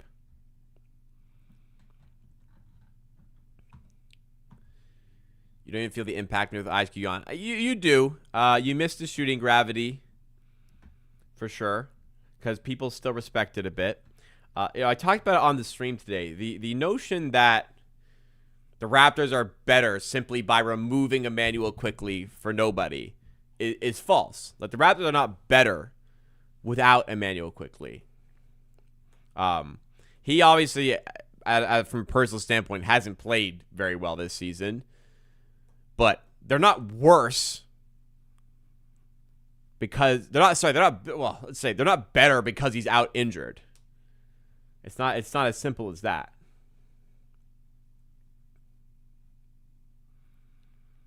I guess, yeah, for rebrands, the Raptors, we've been like praying for a rebrand. There's a possibility the Raptors could rebrand and it could suck. I am like pretty fed up with the Chevron stuff, but I think I saw a report earlier that it's here to stay for like next season as well. Like, rebrand isn't even in the works yet.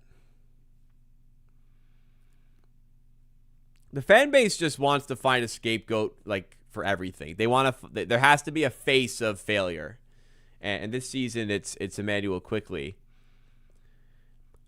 Look, I'm not saying he's playing well this season, but it's ridiculous to claim that the team just by simply not having Quickley is just automatically better. Like, in the end, he's still averaging 16 points a game.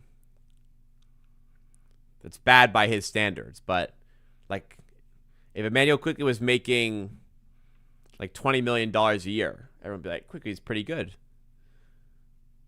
But it's just we expect more of him, right? We expect more of him. We demand more of him because he's making so much money and he has such a large role in the team. But again, like you're just lying to yourself if you think it's as easy. Just throw him to the curb and we'll be better.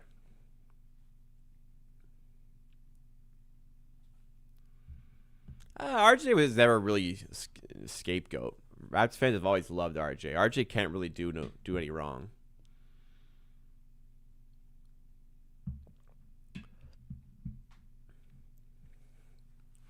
Like guys like Siakam have been the face of it. To be honest, until the championship, let's not forget how Kyle Lowry used to get treated by this fan base. I know he's paraded around whenever you see him now, and deserves it.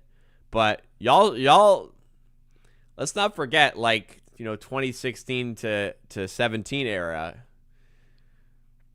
even like a bit of 2019, championships changed a whole lot. Siakam's had it. Van Vliet's had it. Barnes has had it. Like Barnes was probably the face of failure last season. This year it's Immanuel Quickley for sure. Like, Immanuel Quickley deserves criticism, for sure. Absolutely deserves criticism. But, again, they're not better without him. Pay IQ like the second best player.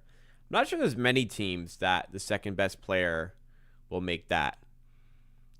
He's the third highest paid player on the current team. He's not playing like the third best player, but completely false to say he's being paid like the second best player. I feel I agree with the Chevron comment. Well, catch up to the stream. Ooh, Sixers Cavaliers on right now. Important game in the East standings. I'm not even talking about Kyle Lowry's early Raptors days. I'm talking about established all-star Kyle Lowry days. It's easy to forget, but fan base had some issues with him.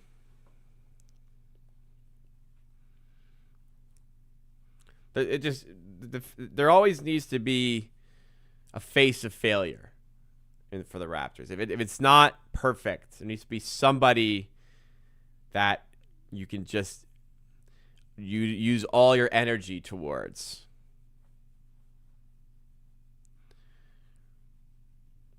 And in this season, it's Quickley. Like 2021, it was Siakam. Siakam, like one of the greatest players the Raptors ever had, and just roasted into oblivion, cooked to oblivion that season. Then was an all-star the next season. Van Vliet's gotten it. Fan base got to have someone.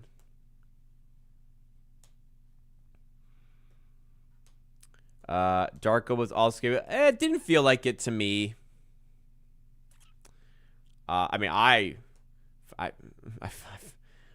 had my large shares of criticism for Darko Rajakovic. He's doing a fantastic job this season.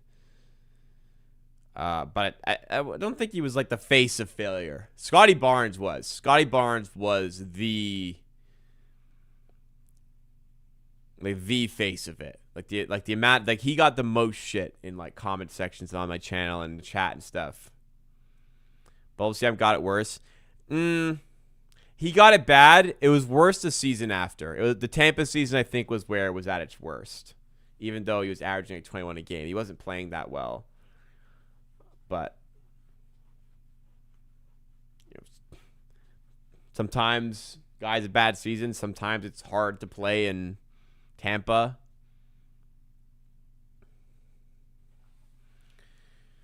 But doesn't mean the player can't bounce back like he did. And Lowry did, and Van Vliet did. All these guys. I mean, VanVleet, truthfully, was never bad. That was what I didn't get. Like, Siakam wasn't playing well. He wasn't playing as bad as it was made out to be. VanVleet was never really playing poorly. Fans just really did not like him. Scotty Barnes, yeah. Scotty Barnes is all-star. He's got to be an all-star. He's been terrific. But, like, people last year were begging to trade him, crying that he was about to start a max contract. It's worth every penny right now. Second half started yet? No.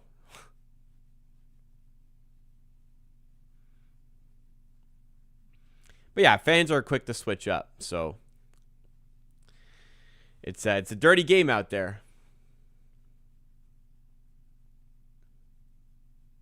All defense, more importantly, he better be all defense. Man, he better be all defense the way he's playing this year. DPOI should be in the hunt. Raptors have a top 4 defense. He's been the best defender on that team.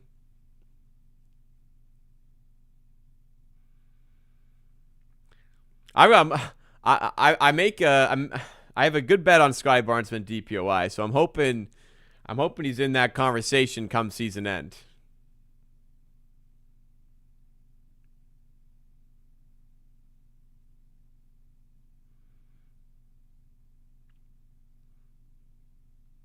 Trust the bet. Yeah, I've got a funky old position on Barnes to win DPOI. I don't think he'll win it, and definitely don't bet it now. I bet it really early in the season, but praying for that one to come through. All right, game is on its way back here. We got the players back out on the court. Barnes, yeah, we could be talking All NBA with the way he's playing. Raptors record will help dictate that as well. He's gonna have to be like upper end. Raptors gonna be upper end of the Eastern Conference for an All NBA conversation, but he should be an All Star. Should be all defense. Let's get All Star first, then we'll worry about the others. Starting off the half, Ingram turns it over. Not what we wanted. Dunn to Sanders. Back to Dunn now. Harden. 3 of 13 first half. Down low to Zubats. And Raptors, a little misrotation there. Able to get the pass a little too easily.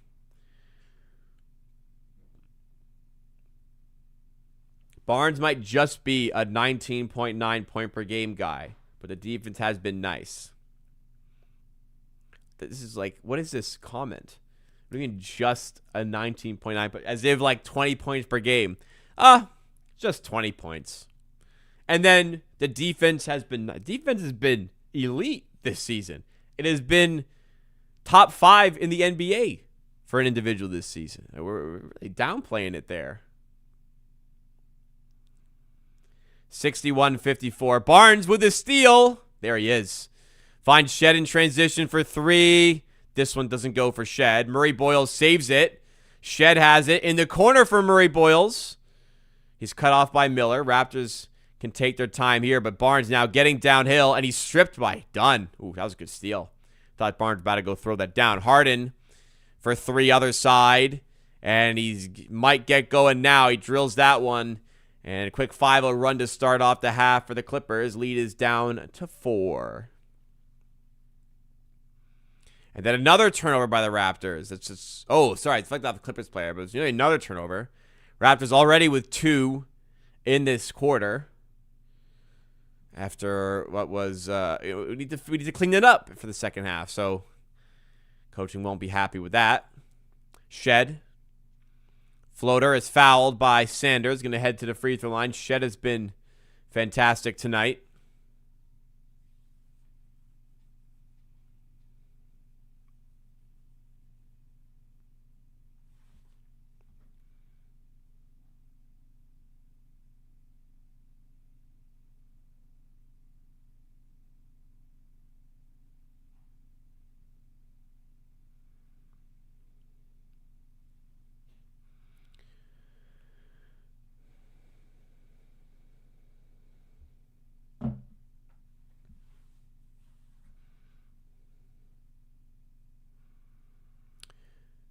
Shed first free throw is good, as is the second one. He's 5 of 6 from the line tonight.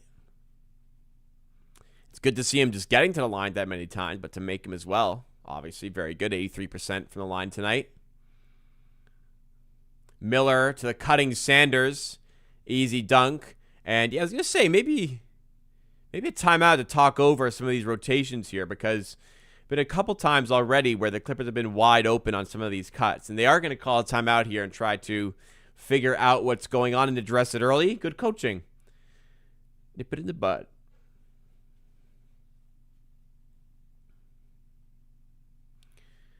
But the lead at 4. Again, Raptors have led throughout the entire game. They scored first and second, and have been in the lead ever since that first bucket. So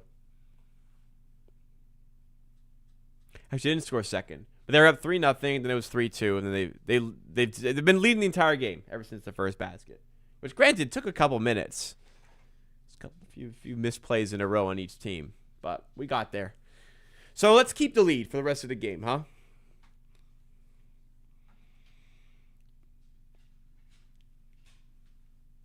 Sore shit. Sorry, I keep stretching.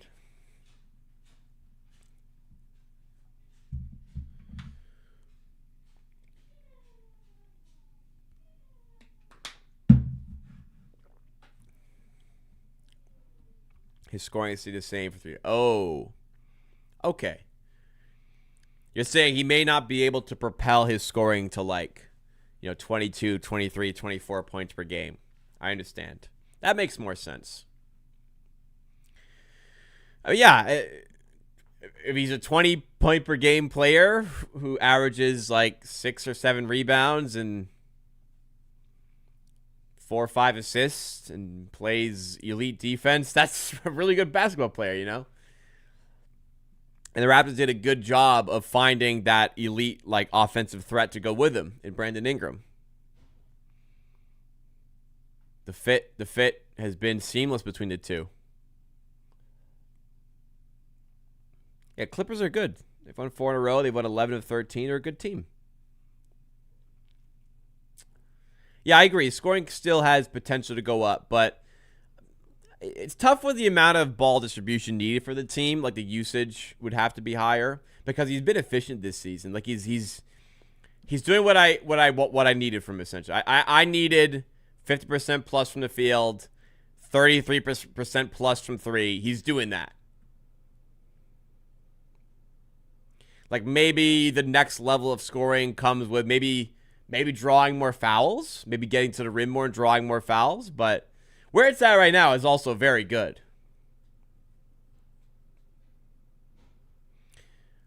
And he's doing it with a high-level scorer beside him and a lot of usage going to Quickly and Barrett and others. So very impressive. Very, very impressive. But again, if the usage is higher, maybe the efficiency goes down, you could also say. So a lot of factors. Regardless, he's very good, clearly. Anyways, back from the timeout. Ingram is fouled as he's cutting to the rim. Probably took away 2 points there by Dunn.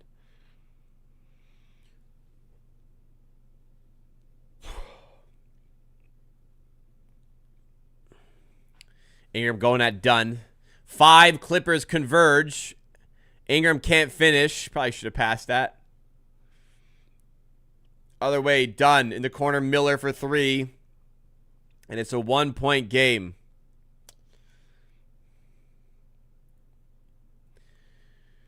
Hot start to the half for LA.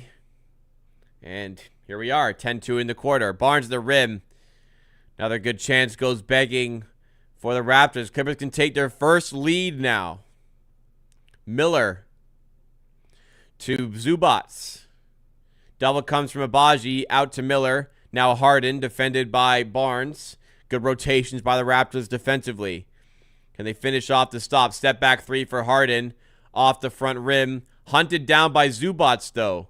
Gets it in for Harden in the paint. The cutting Sanders lays it up and is fouled by Murray Boyles. And is going to head to the line to give the Clippers that first lead of the game.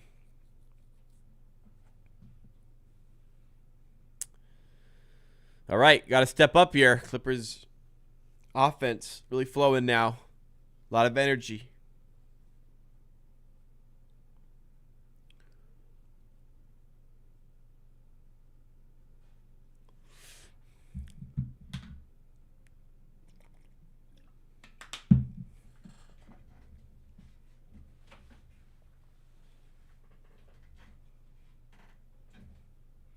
Mamu checking in for the Raptors.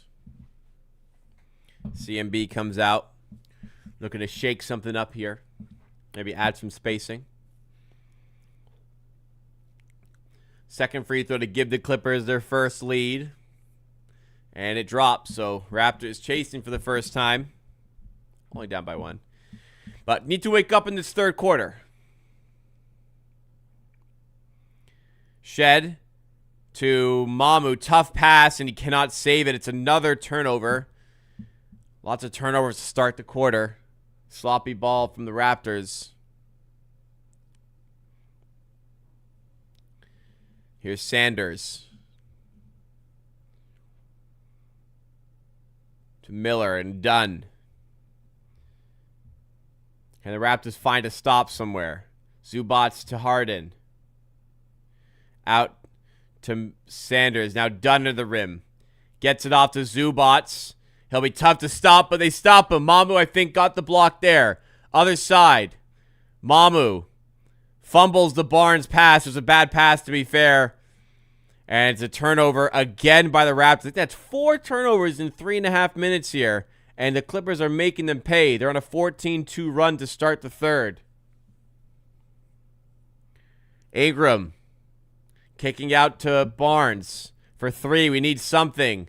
Doesn't go. Raptors, no field goals in the quarter as of yet. The Clippers can pile on here with Harden. Layup is good. Call another timeout, to be honest.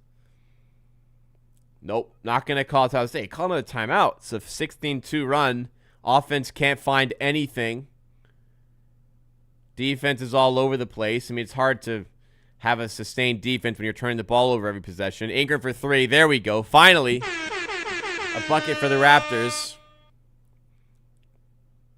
And hopefully he starts to set them straight again. That's why you have Ingram. Busts you out of the slump. Miller to Sanders for 3 over top of Ingram. Doesn't go. Abaji has the miss. Hopefully a bit of a momentum killer.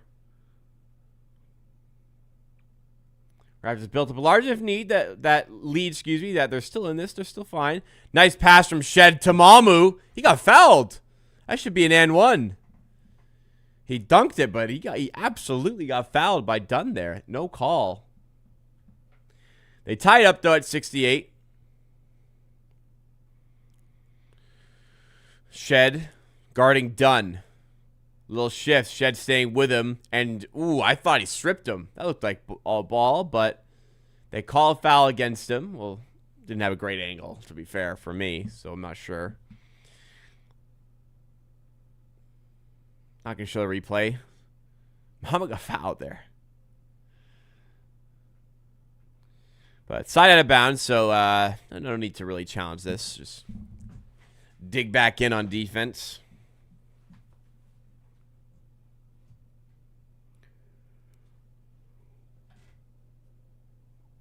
Wait, 2 shots.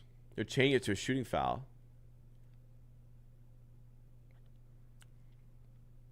That was not a shooting foul. What? Tony Brothers, what the fuck are you talking about, man? First free throw's good. Replay here. That's not a shooting foul. And he got all ball. All ball and not a shooting foul. Brutal. Makes both free throws 2. All right, move on. Bad call. Ingram to Mamu. Now Shed. Back to Mamu. Handoff back to Shed. 2-man action here. Pick and roll. Mamu drawing the foul and 1. What play there. Kept going back and forth, back and forth, back and forth. And then an and 1. 2-man game. 2-man action. Good connection.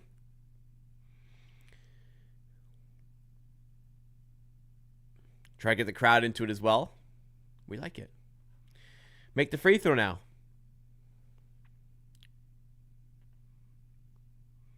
And free throw is good. Raptors up 71-70.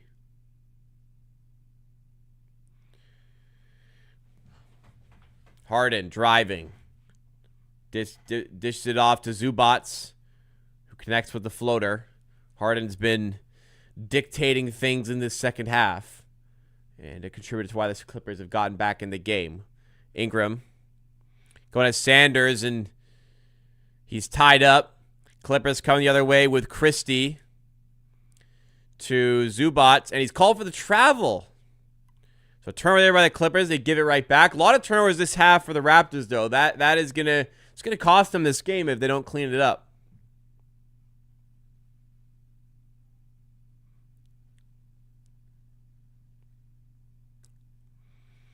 $72-71 Clippers.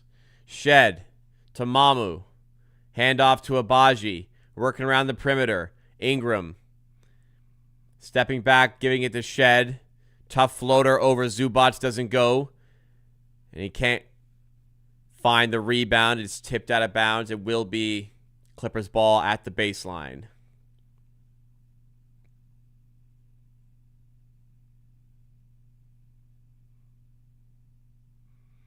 Harden squaring up with Abaji. And he kicks out to nobody. Turnover by the Clippers.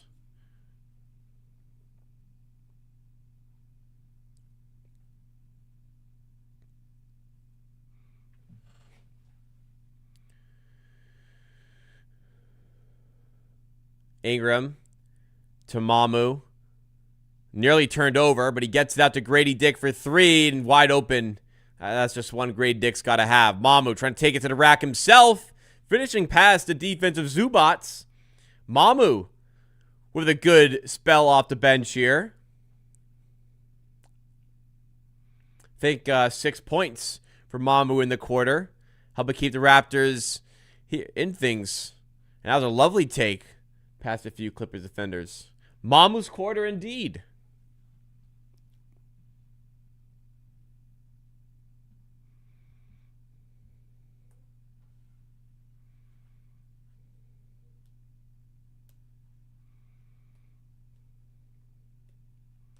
Shed is leading in points, rebounds, and assists right now. Wow, that is impressive for a 6-foot guard. Yeah, Shed 15 points. Lead. 4 rebounds, which unfortunately is the lead today, tied with Barnes, and 10 assists, which is by far the most on the team. Shout out Jamal Shed. Shed is leading the game in assists. He is not leading the game in rebounds, though. He is leading the game in points, equal with James Harden.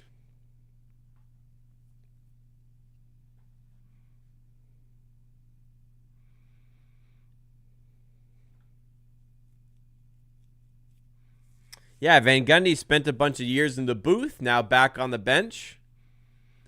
Good coach. I think he was with the U.S. Team USA for a while, too. Or it may still be.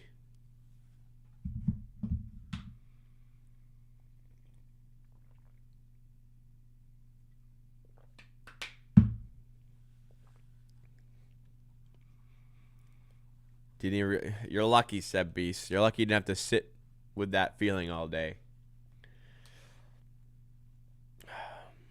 Tough.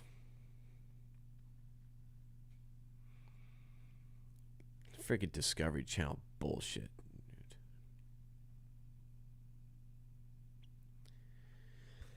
73-72 Raptors. They led by 9 coming into the quarter, but some sloppy play to start the quarter let the Clippers back into it.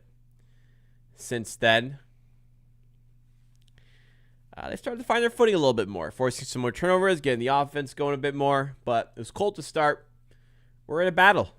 Tight game, tight spread, and can still go either way.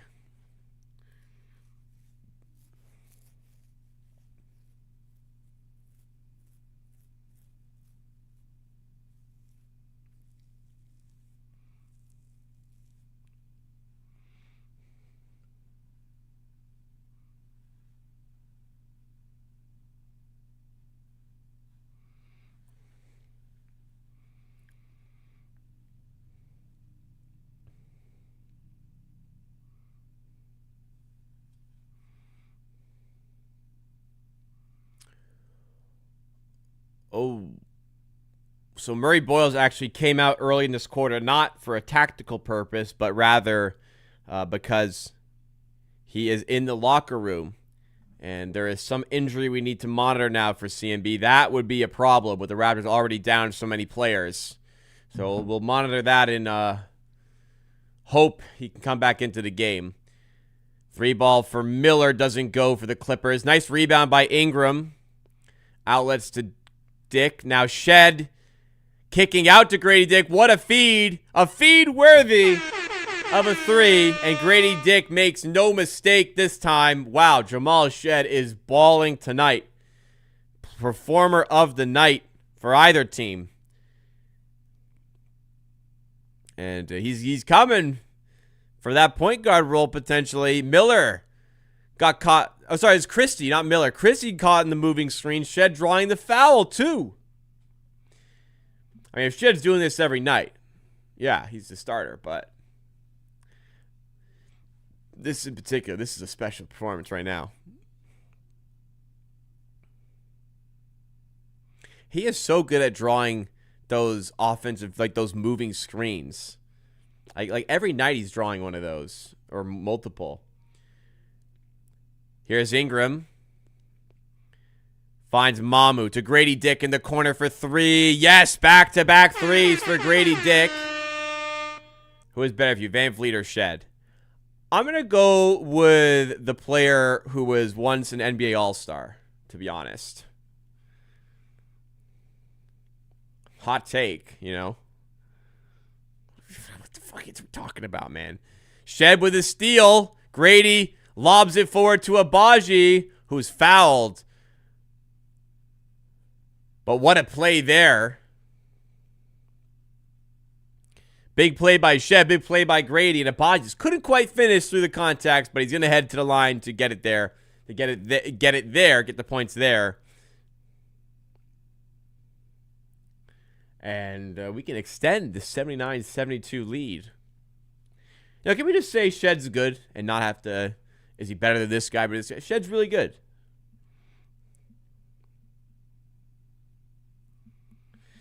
So good, confident couple of games for Grady Dick. I mean, it wouldn't have said that a minute ago, but back-to-back threes will change the complexion of your performance for sure. He's up to 8 points.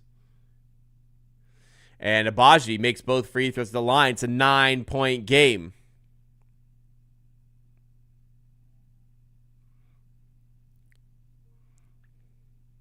Harden to Miller for three. Good three-point shooter. And showcasing it there. 6-point game. Yeah, Grady boosting up his trade value. He could very well be traded in the coming weeks. As could Abaji. As could a lot of guys on this team. Oh, Mamu. Did he travel? Did he travel with Eurostep? No. Didn't look like a travel. And not going to challenge. That didn't look like a travel. Well, part of the reason Shed fell to where he did in the draft, like yes, we'll wonder how he fell. But part of the reason he fell to that degree was because he wanted a guaranteed contract. All other teams were offering him a two-way contract. I think it was double digits in terms of teams that were willing to draft him and put him on a two-way deal. And he told those teams, don't draft me. And so the Raptors were the ones to take the shot on him on not a guaranteed deal, a standard NBA contract. He wanted a standard NBA contract. That's my understanding of it. And the Raptors were the ones willing to provide that. Who is the worst traveler in the league? I don't know. I mean, I'm sure they would just call it and the player wouldn't travel. Giannis doesn't travel. It just...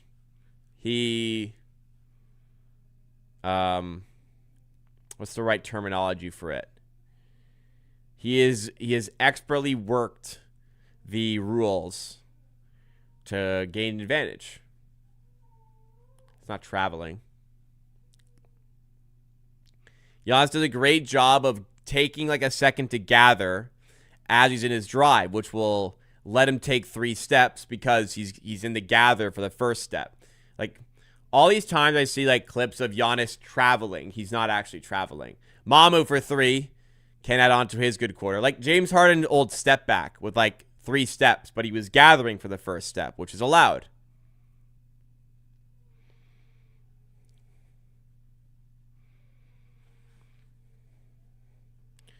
Lobbed up to Niederhauser. Misses the dunk. Barnes has the rebound. Take it to the hole, man. Go into the hole. Doesn't get the roll, though. Mamu can't corral the rebound. It's off of Miller. It's out of bounds for Raptors ball. It's a 4-point game here. Extended Joe. Yeah, he does a great job at it. And he's really hard to guard because of how long, athletic, and fast he is. Barnes passes to Mamu under the rim. And nice feed and nice finish. 83-77. I think Raps can make it top 4 this season. I mean, they're already there, so why the hell not?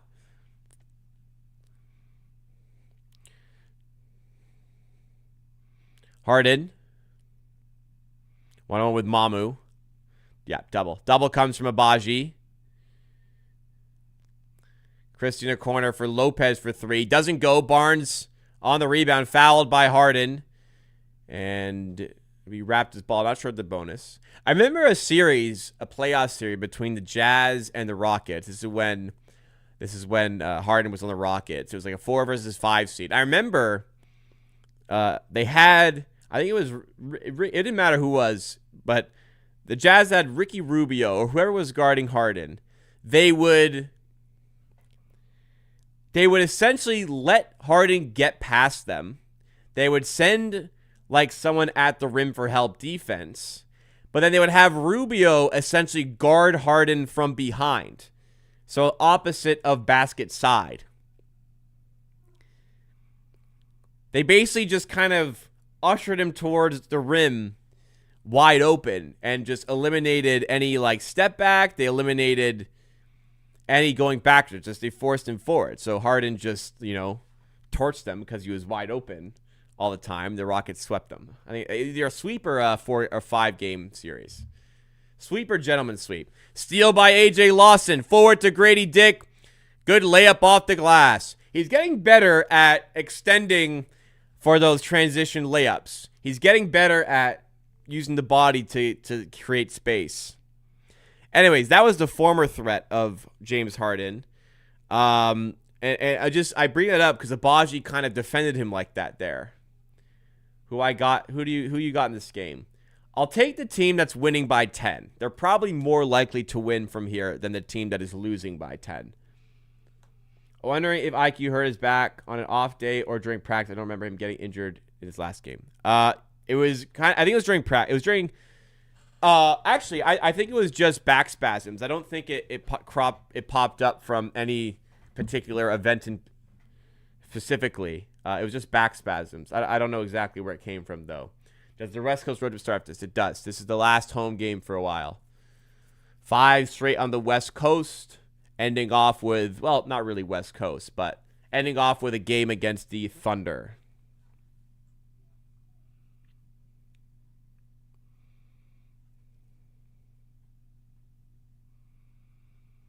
Just like you said, the Raptors couldn't come back by losing 14 last quarter. I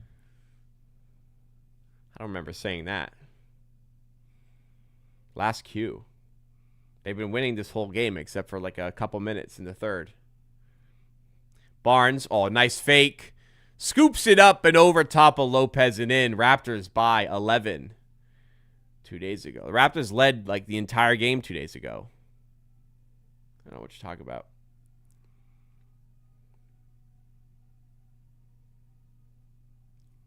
How's CMB? He's back on the floor, so he's good. Harden for 3. Doesn't go. Grady Dick rips the rebound out of the sky.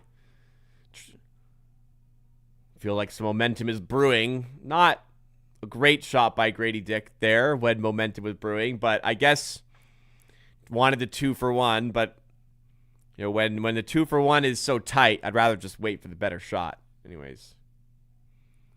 The good old days, Rio used to be an assist machine, then fell off a mountain. Rubio on the Suns was he was so good. I'm a big Ricky Rubio fan. Ty Washington for 3. It doesn't fall. Good box out by Lawson. Grady Dick now to Barnes at the buzzer. It went in, but I really don't think he got it off in time. So 2 for 1 ends 0 for 2 because of some poor decision making, but it's okay. Raptors lead by 11. What a recovery. They started the quarter really slow, let the Clippers back into it, even gave the Clippers the lead, and in the end, the Raptors are winning by more now than they were at the start of the third. So it worked out well. I have to quickly go get some more water because my mouth is dry as hell. We got the fourth quarter coming up. Don't go anywhere, everyone. Good opportunity while I'm gone to smash that like button. Please do. Support the content. I'll be right back.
Alrighty, fourth quarter.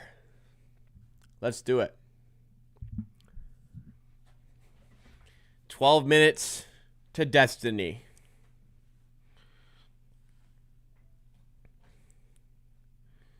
Step back from Miller, decides to go to Christie. Takes it through some traffic and finishes. Where do we go from here? Go for Jaw. Could just keep it as is and keep trying to win games. A few options for the Raptors. They're not handcuffed or anything. They've got all their picks. Ty Washington out to Lopez. Grady Dick defending. They get the switch back to Murray Boyles. Finds Christie at the rim. He's blocked, but a foul's called. Don't want to start this quarter like they started the previous one.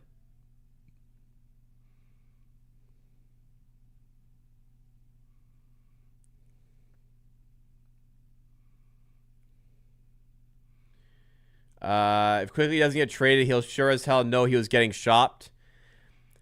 I don't know. Sure he'll know he's getting shopped. But at the end of the day, if he's playing good basketball, he's not getting shopped. So hopefully there's some self-reflection on that. If you're playing well, they're not trying to trade you, right? Except Barrett's playing well, they're trying to trade him. So unlucky for Barrett. But Quickly, they wouldn't be trying to trade him if he was playing well. But, yeah, it's got to have some effect, but it's a business. You got to understand that. It's not personal. And you have to play better. Barnes in the paint, rises up, missing in tight. So 7-point game. Raptors looking to build some momentum back. Miller defended by Lawson. Fading away. Barnes came in late, but could not get the block, and it's quick 6 points for the Clippers to trim that 11-point lead down to 5. We're back in a battle. Martin finding room in mid-range. Oh, you got to have that, Elijah. Too strong. And here come the Clippers again. Raptors could use a stop. Washington. Pocket passes Zubats. Corner for Lopez for 3. And he drills it. Timeout Raptors in a very quick 9-0 run by the Clippers. Going double big to start off the fourth. And making use of Lopez's spacing from the corner there. Yeah, needed a timeout there. Just gotta get back in it.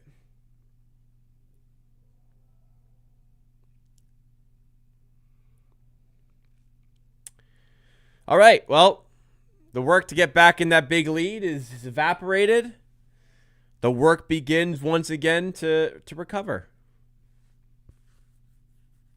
It's game of runs, as we always say. But the offense, you miss a few possessions, you can get burned like that. Yeah, there's got to be a lot of respect to RJ for the way he's played despite all the noise going on. Ton of credit.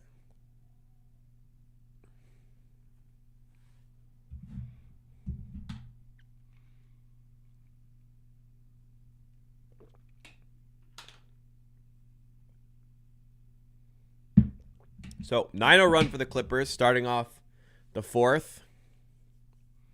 No Kawhi for the Clippers. Raptors without 3 of their starters, plus Jacoby Walter. So, fighting short-handed here against a Clippers team that's won 11 of 13, 4 in a row. And definitely still in a position to win, but looking like we're heading towards another clutch game where the Raptors have been terrific this season.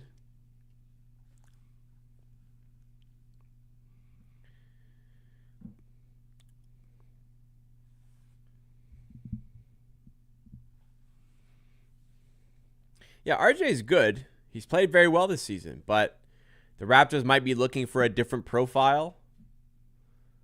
But if he stays, he's a great player. He's going to help the team win.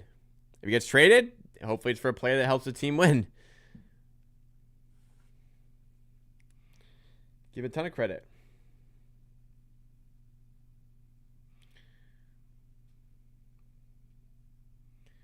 RJ, Grady, Abaji, a first for Harden. I don't know if the Clippers would take that. Because like Grady and Abaji don't really have trade value as like young players that you can develop. RJ is just salary. I feel like the Clippers wouldn't do that. I mean, I'd do that. I would do that, but I don't think the Clippers do that.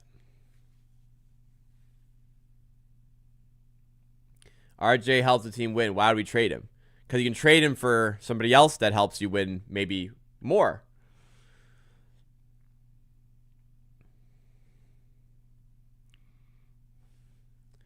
Lawson. He's stripped. Another turnover by the Raptors has been a problem in the second half. Other side, Christie ties the game at 89. The lead is gone. Lawson, no good. Murray Boyles on the rebound. Got to settle down a sec. Murray Boyles down low to Lawson. No space. So the Raptors got to work around the perimeter again, trying to find an opening. Barnes stepping back in mid-range. Oh, tough bucket. But he managed to get a much-needed one for the Raptors, who, for the second straight quarter, have opened up cold.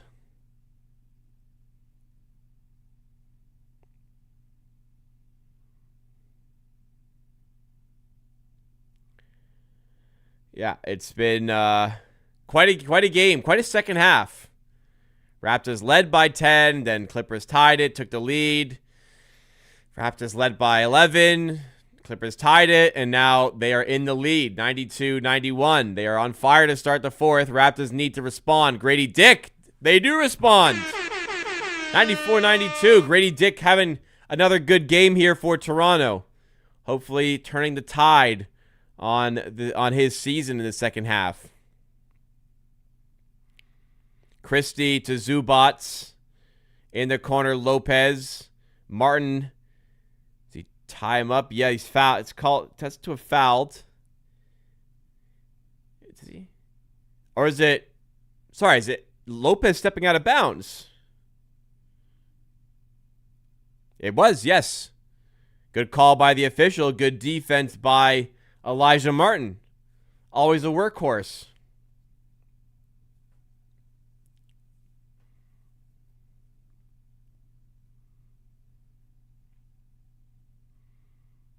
If I had my choice of trades this before the deadline, I'd love to move quickly Grady and draft capital for Ja Morant.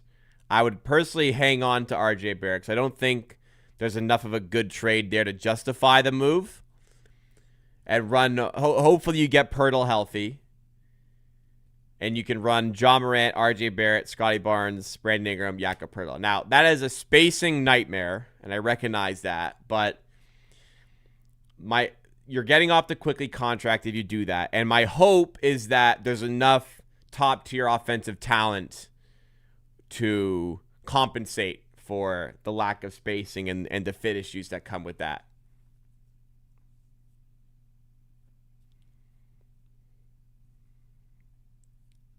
I'm going to tell you right now, Del Mouge, the Clippers would not appreciate RJ Barrett, who is still young. RJ Barrett's trade value is simply how much money he makes and how that matches salaries. There is no value in this is not being mean. This is not opinion. This is like pretty much straight up fact. Nobody values RJ Barrett from like they want his talent on the team. It is simply salary matching what he provides. Sure, like once he arrives, he can be a good player for them. But nobody's actively seeking RJ Barrett for basketball purposes. It's salary matching at this stage. If he was valued, he probably wouldn't be here. He probably would be somewhere else already. And yeah, for Ja Morant, at least if it doesn't work, that contract ends sooner than Emmanuel Quickley's does. So you're getting a favor done for you by getting off the contract, and you're betting on Ja Morant's upside in a hopefully a destination he's happier with. Lopez, wow, Lopez is pissed off here. Tee him up. Wow, they are not happy with the officials here. They're just saying they got tied up. They wanted a foul. No. Yeah, and I think I agree. RJ is probably more useful to us than anyone else. So I don't think they're going to make a trade that improves them with RJ. So I'm okay to keep him because he's really good and he helps them win. Oh, good deflection right to Shed, who's blocked on the layup. Grady Dick, good hustle to clean up the mess and finishes. 8-0 scoring run for the Raptors. When they needed it, they lead by 7. Her teams are holding off on trades until they see what happened with Giannis. I don't see why. I mean, I don't see why they would, to be honest. Like who's in the Giannis sweepstakes that's not in for like any other player? I guess maybe people are debating if that sets the market a little bit. Maybe it's a case of can that team... No, I don't know. That seems weird that the trade market is hinging on what happened with Giannis. Doesn't really seem correlated to me. Because like the Hawks and Raptors are the only teams seemingly aggressively going for Davis. Now, there could be other teams in the background. Ja Morant, I don't really see why that would be hinge on Giannis's move, but we haven't seen anything yet.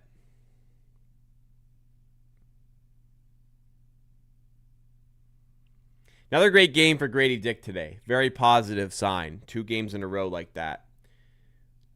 And I think confidence was just at an all-time low for him, and he's had quite a few big plays the last 2 games, so that hopefully just does him the world of good mentally. If they get Davis, they might have to bail on the team. I mean, don't let the door hit you on the way out, I guess. I think there's far worse things an organization could do than acquire Anthony Davis in a trade. That's funny.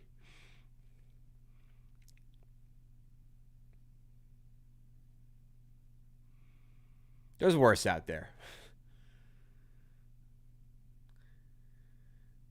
Who says no? Quickly, CMB Grady, a first for Garland.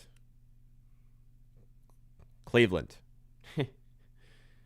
Oh, sorry. CMB, actually. I think Raptors say no to that. I didn't see CMB. I didn't register CMB mentally. Raptors probably say no to that. I don't think they have a desire to move on from CMB.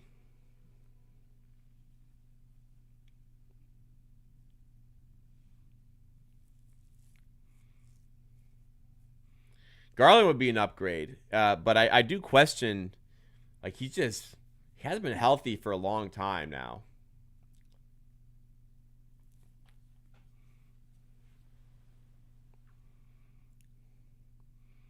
Yeah, it really is. So it's communist. It could be a socialist offense. It is Darko's socialist system, and it is working. Well, it's kind of. I mean, it is working. When RJ Barrett's in and everyone's healthy, it works very well. They're 18th in the NBA in offense, but there was like a 12-game stretch. They were the worst team in the league because of Barrett being out. Zubac misses the dunk, but a foul called. Murray Bowles wants a challenge. Murray Bowles is saying he blocked it. Zubac is saying he went through the rim. That's a strange one. Let's see the replay here. He did hit the rim. Yeah, he did hit the rim. Yeah. Can't do that. Can't do that.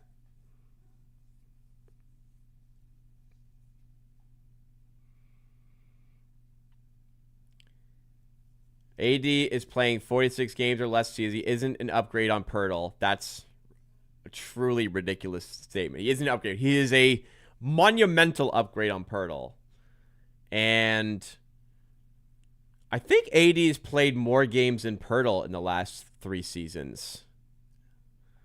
If he hasn't, it's close. It is an enormous upgrade on Pirtle, though. But like I said, I haven't. I have never been like fully supportive of an Anthony Davis trade. So I'm not sure why I'm being sent out for like this. Ingram misses on the jumper, but Grady another hustle play on the rebound. Shed finds Murray Boyles underneath the rim, and he's called for the travel. Yeah, don't worry. I know how to Google basketball reference.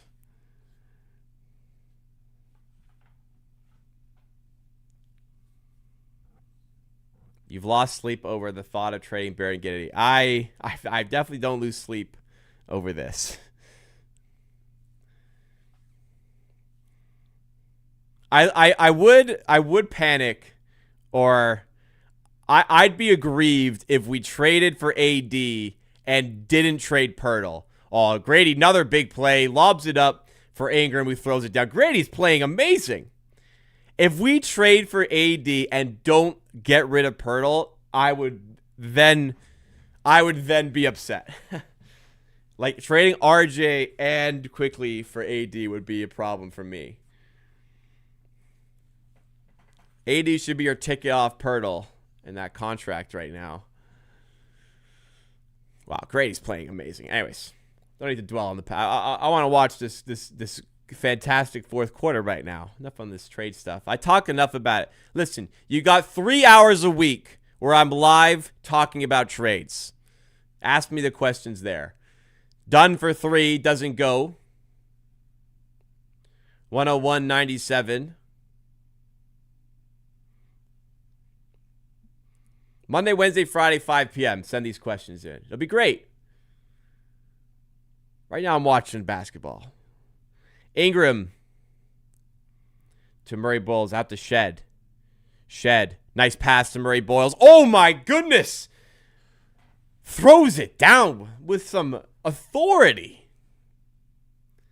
Then on the other side, it's turned over by the Clippers, is it? What happened here? Shed's saying he didn't touch it. Don't lie, Jamal. Oh, what a play by Murray Boyles. So good in the post, man. They're going to challenge this. The claim by Jamal Shea didn't touch it. It sure as hell looked like he fucking touched it on that replay.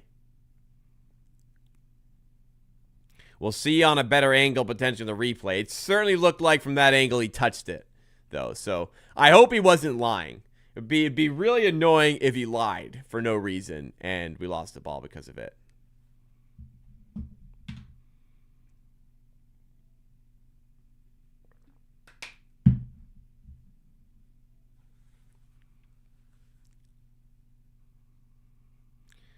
I love when the broadcast goes to commercial and doesn't show us the replay of a potentially important play towards the game.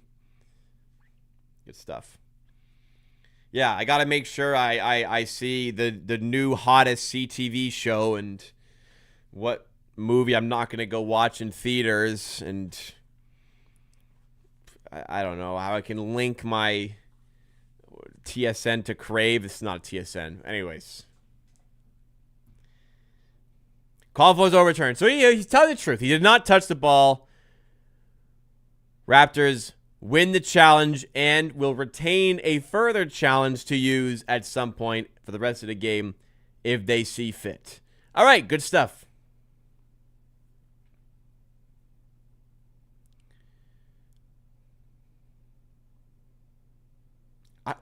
That angle looked like it went off Jamal Shed. I ain't going to lie. But he's saying I didn't touch it. All right, didn't touch it. Raptors ball. We move. Barnes on it now. Raptors up by 6. And a foul call against the Clippers. That one's against Dunn.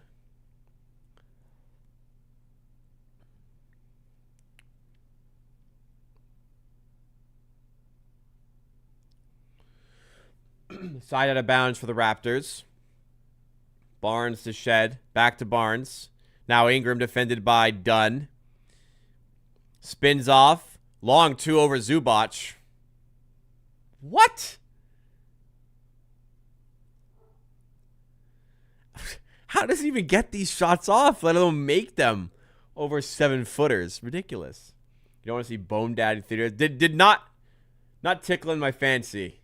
Dunn for 3. Doesn't go, but Zubac just taller than everyone, so was able to bring down the rebound. Harden driving past Abaji, dumps it off to Zubac. And it's a bit of a mess down low. He eventually recovered it. Unlucky from a Raptors perspective.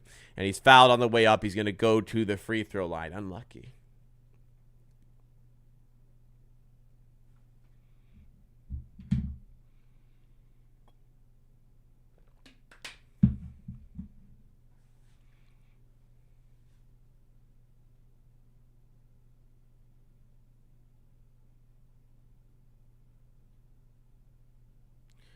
.105.98. Zubac at the line.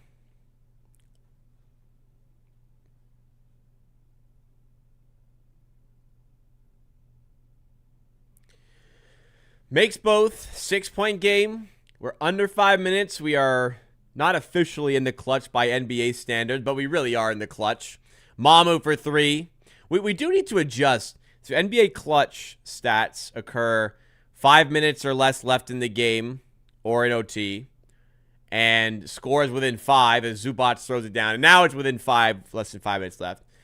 But it's 5 points or less, 5 minutes or less / OT.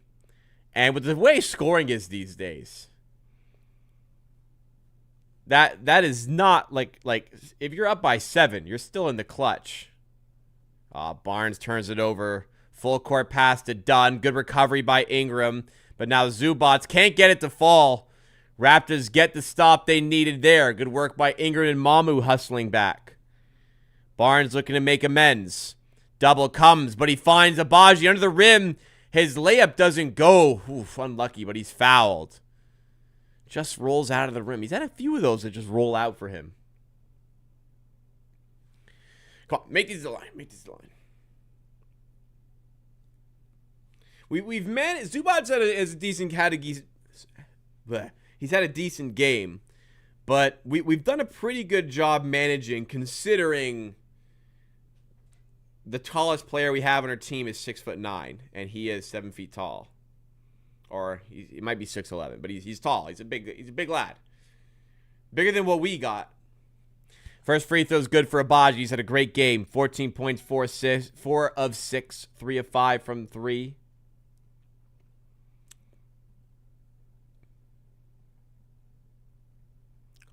Raptors have 7 players into double-digit scoring today. Sensational.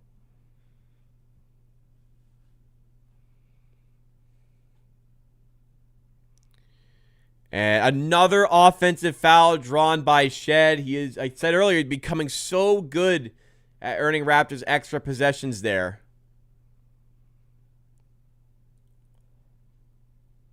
Let's see. Yeah, the elbow comes out, and Shed goes right through it. Foul. 107-101. Ingram to Shed. Nice pass down low to Murray. Boyles using the body for separation, drawing the foul, and getting the bucket to go with it. Raptors by 8. Murray Boyles to the line for potentially one more. What a pass by Shed. That's got to be... He's got like 11 assists by now. He's got 13 assists. Wow. 15, 4, and 8. Stat line for Jamal Shed. Performer of the night for the Raptors. Murray Boyles misses the free throw. And it's a foul against Scotty Barnes. Not a bonus situation, so we're okay there. Up by you with 3:34 to go. You're in position to win. Last one before the road trip. Important to get this one done. Harden finding some room. Murray Boyles maybe could have stepped up a little more on the help. And Harden is able to lay it in easily. Both in the bonus now. Good to know.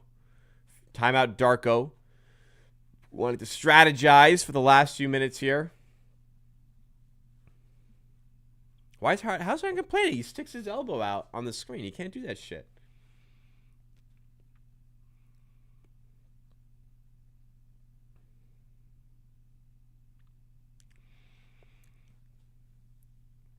Raptors finding a first-round gem, it seems, with CMB. First time in a while they've been able to do that. And talk about a second-round gem in Jamal Shed. 45th overall pick. Operating at this level. With room to grow. How old is Jamal Shed? He's probably like 24, 25. He's only 23. Wow. Still plenty of room to grow as a player. If he can play offense like this, he can be a starter in the league for sure. It's just it's just producing this at a consistent level. It's difficult. It's difficult.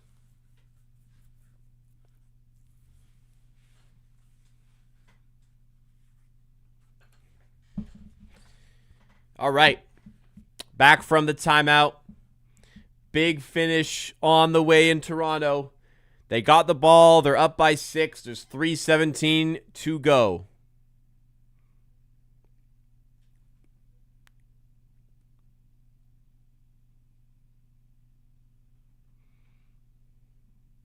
Here we go.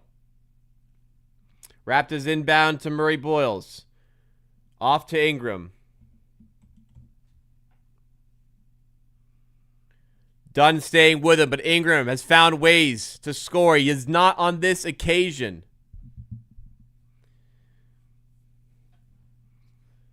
Harden back up top, driving again, finishing off the rim again. Twice in a row he's been able to do that. Raptors haven't had the answer. He's trying to get to the left hand. He got to have help defense prepared there.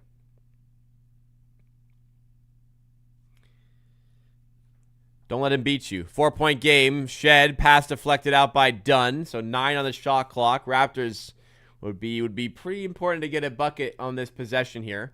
Gonna go closing the chat to avoid spoilers. Not that I don't like you guys, but some of y'all don't behave and ruin it for everyone else. Ingram to Shed. He's going to have to get a shot off for 3. It's off. Murray Boyles hunts down the rebound. Raptors get a fresh 14. Shed. Clock's at 2:20. Shot clock down at 4 for Ingram. He's stripped by Dunn. Great defense. And here comes Harden in transition. Raptors got to hustle back. Harden attacking Shed. Out to Miller. Just got it there past Abaji's outstretched hand. Raptors recover. Harden, though. Size mismatch with Shed. Forcing him right if he can.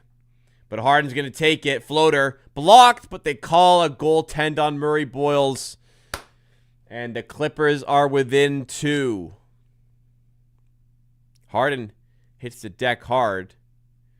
They're calling a foul and a goaltend, so it's actually an and 1 for Harden to make it a 1-point game. Is that goaltending? Yes, that was goaltending. Just late on that block.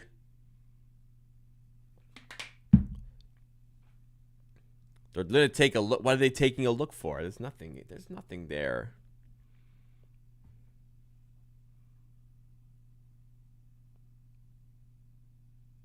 There's nothing there. It's a foul, sure, but like, I mean, it may not even be a foul. Let me see. It's not even a foul, to be honest. Goaltend. It's a goaltend. I don't see a foul.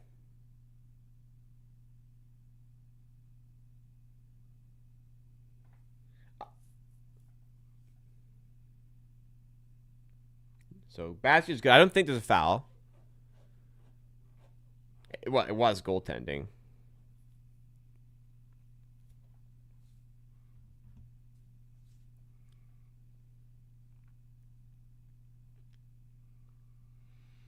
Nervy now. We had an 8-point lead. It is gone. Harden with 6 straight points in this game. And they're within 2. What do the short-handed Raptors have to get over the line here? Let's find out. Jamal Shed bringing it forward. To Ingram, now CMB. Barnes. Gets a switch for Murray Boyles down low on Harden, but he strips him. It's deflected out. It's a Clippers ball. They got the match they wanted, but Harden is making big play after big play for the Clippers.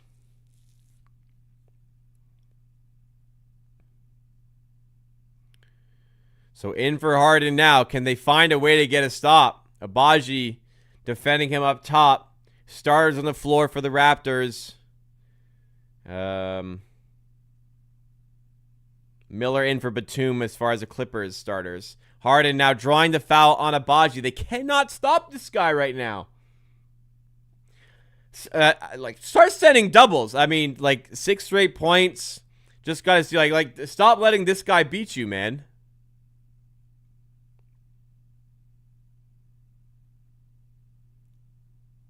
Court IQ. Oh, look at that. It was goaltending. Harden at the line. Good free throw shooter. He's probably going to make both and tie it. But he'll have 8 straight points. And each time he's been able to go single coverage and get to the rim. You gotta make somebody else beat you, man.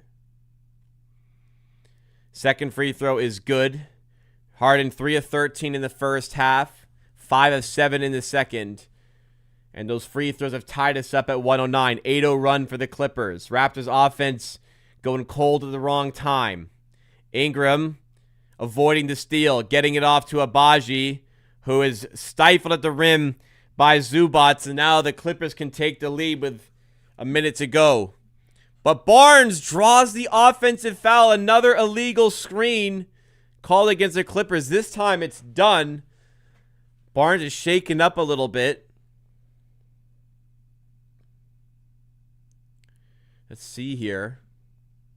They're going to challenge. Don't think they're going to overturn that. We'll see, though. So, very, very big call. I think that's going to be tough to overturn, but I've seen crazy things happen in this league. Yeah, that's a foul. That's a foul. That angle there, he's really leading. That's a foul. So it should give the Raptors the ball back with 1:02 to go in the game. Raptors gone cold. 8-0 run by the Clippers. Crucial possession.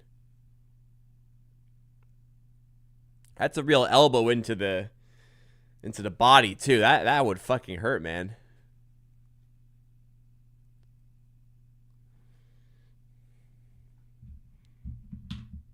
Looks like a pretty quick challenge, so I'm going to think this is unsuccessful.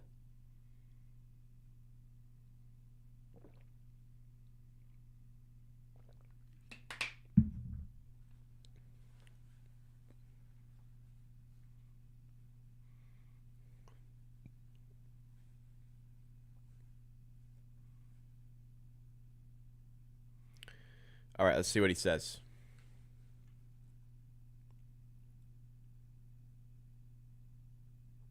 Yeah, illegal screen. We're good. All right. Grandstand finish. Raptors with the ball. Minute left. Tied at 109. If you guys are enjoying the content, take a second, please. Make sure you've hit the like button. If you want more Raptors content like this, watch-alongs, news coverage, lots of fun stuff, make sure you're subscribed to the channel. Let's see how this finishes. Barnes to inbound. Jamal Shed on it as the clock ticks below the 1 minute mark. They get it to Ingram. He's had success in this matchup at times tonight. They're going to give Barnes the matchup with Dunn. What are they looking for? 8 on the shot clock. Zubats comes for the double, which leaves Shed open to Abaji in the corner. Doesn't go on the 3. Rebound tip to Dunn. He got a good look. Harden to Sanders. Back to Harden. Please double him. Please double him. Double off of Dunn. There we go. Zubats to Harden in the corner for 3. Oh, just spills away. It's tipped out for a Raptors ball. Should be Raptors. It looked like jump ball. Looked like it was off the Clippers. They don't have their challenge. We do. We have our challenge. I don't know why they're calling jump ball. Harden's 3. We got a little fortunate there. That was in and out. It looked off. It was off Ingram. It was off Ingram. And they can't challenge it. It's off Ingram, but they cannot challenge. So we're very fortunate there. What is unfortunate is that it's 7 foot Ivica Zubats against Scotty Barnes in the jump. And Zubats naturally wins. So Raptors need a stop or else it is a Clippers win. Shot clock off. 12 seconds. Harden has it. Do not foul him. Holy fuck. Harden driving. Shed cuts him off. He's all over him. Excellent defense. And Harden is off the mark. What a piece of defensive work by Jamal Shed. Giving the Raptors an extra 5 minutes to try and get the win here. Whew. So the Clippers end the game on an 8-0 run. The Raptors had some good stops near the end, but it's been quite a while since the Raptors managed a point. I'm going to try and go back and find the exact time that they last scored a basket. Because it's been a while, I think. Raptors last scored the Colin Murray-Boyles layup was 3:35 to go. So, I mean, only can really blame themselves if they don't get over the line. They had every chance to win it from that spot. And we're not able to add on to the offense at all. All right, well, work to do here. 5 minutes of extra basketball.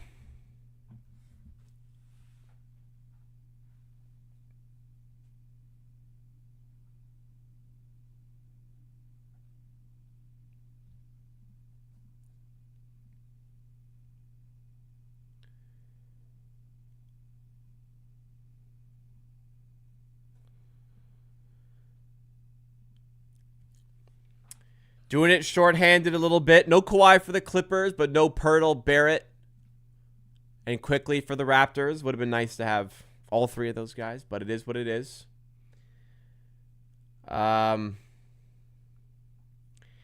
Probably should have done better defending Harden down the stretch, but, I mean, probably should have scored a couple times as well. But we had that Abaji look. That'll be the haunting one. Although the Harden three spilled out, not really a lot of great looks for the Raptors. They had some chances down low, nothing really open. You would have thought something would fall, but in the end, just nothing did.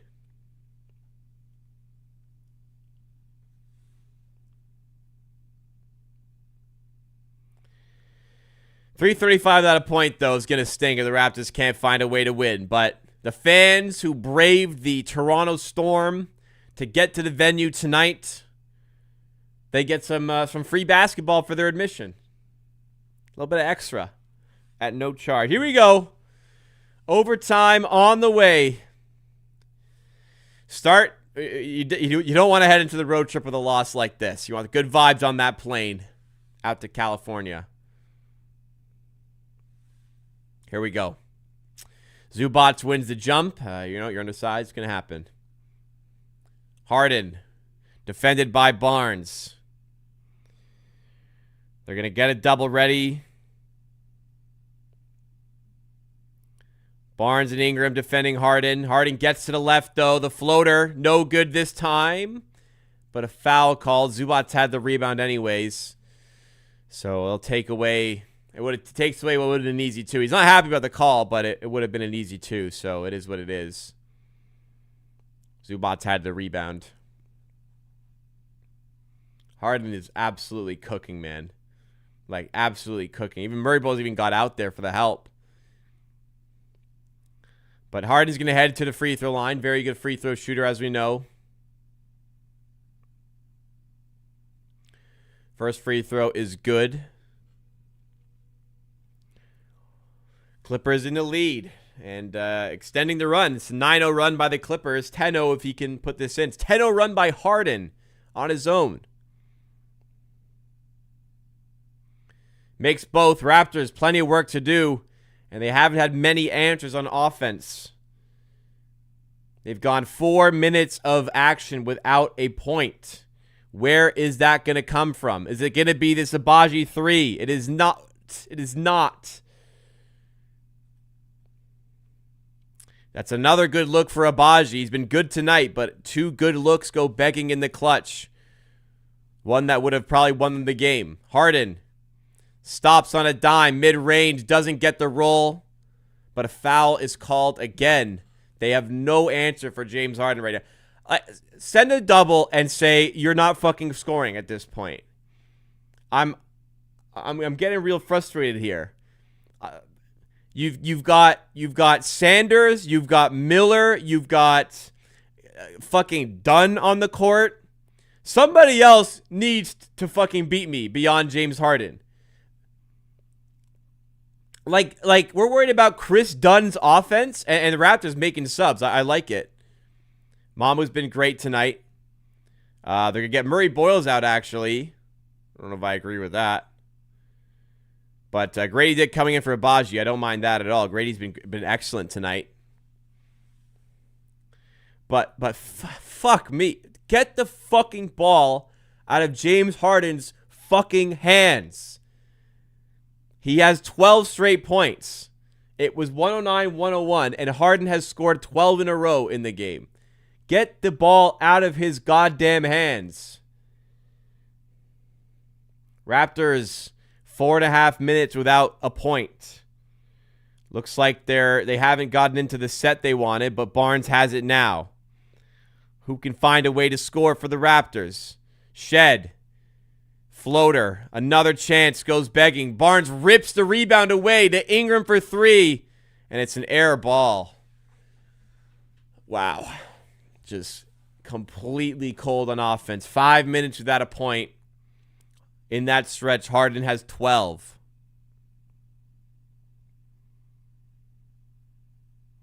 And another good look for the Raptors. Harden for three, way off. The thing is, the only looks they're getting are from three. They're good looks, but that's all they're getting. Barnes backing down Sanders. Tough shot and one. What a play. What a way to end the barren run of offense. Wow, just that's your best player saying, give me the fucking ball. I'm going to do this. And we haven't had enough of that in the last 5 minutes. That's what we needed.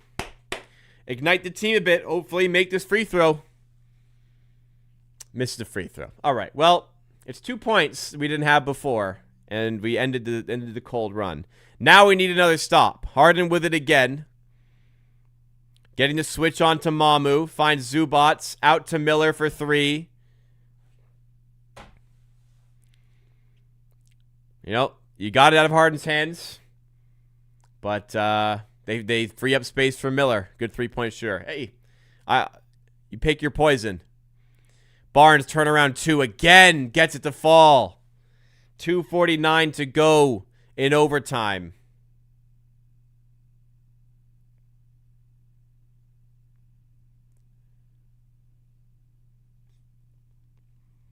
They need to take over. Not getting anything from anyone else. Gonna need a big shot somewhere, it feels like, from somebody else. But they're gonna need some stops to go with it, too. Harden. Defended by Mamu. Stepping back at the elbow. Unguardable. That's unguardable. You're right up on him. At the elbow. Fade away. That's unguardable. Can't even fault the Raptors on that one. We're in trouble here. Barnes fighting through contact. Almost got it, but he's going to head to the free throw line.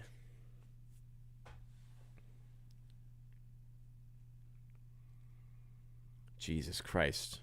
You know, as much as I'm displeased with the Raptors, you got to give a lot of credit to James Harden's clutch performance tonight. My God, has he been exceptional in the clutch here. Play after play after play. He's tough to guard, man. We're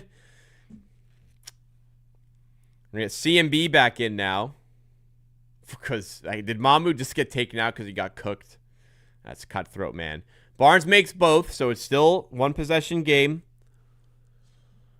Harden coming forward for the Clippers. Splits a couple Raptors players. He's doubled aggressively here. Timeout. Timeout Clippers. All right.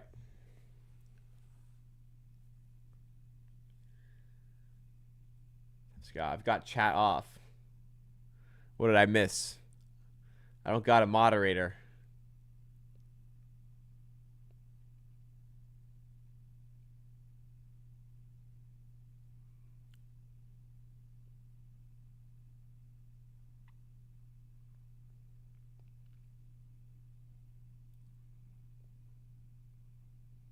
Spoiling score.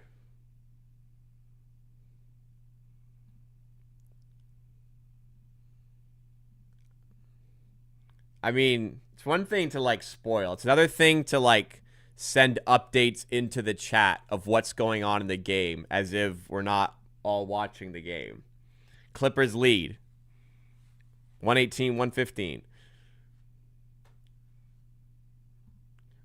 Come on. Let's be smarter than that. Do what I do and close the chat.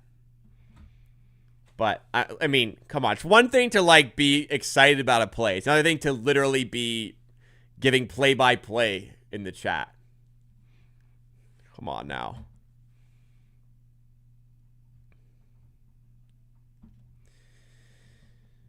150 to go in OT. Clippers ball. Raptors in desperate need of a stop, which they have found it incredibly hard to do in the last 8 minutes of action.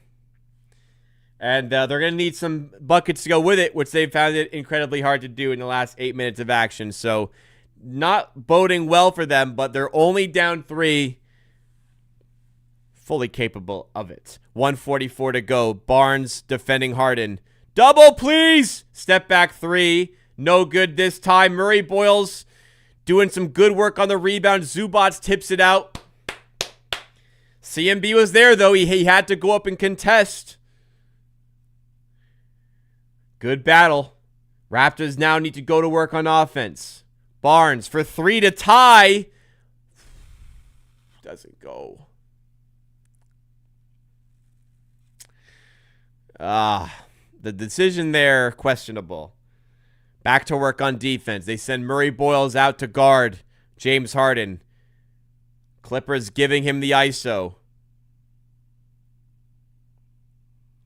Harden step back 3. Doesn't go. Ingram rebound. We can take that. Barnes. Backing down Harden. Layup. Got it to roll. Oh my goodness. That one hung around forever. Scotty Barnes showing up in the clutch when his team needs him. Will it be enough? Down 1. Harden. Couple misses. Is he going to attack the rim this time? I think so.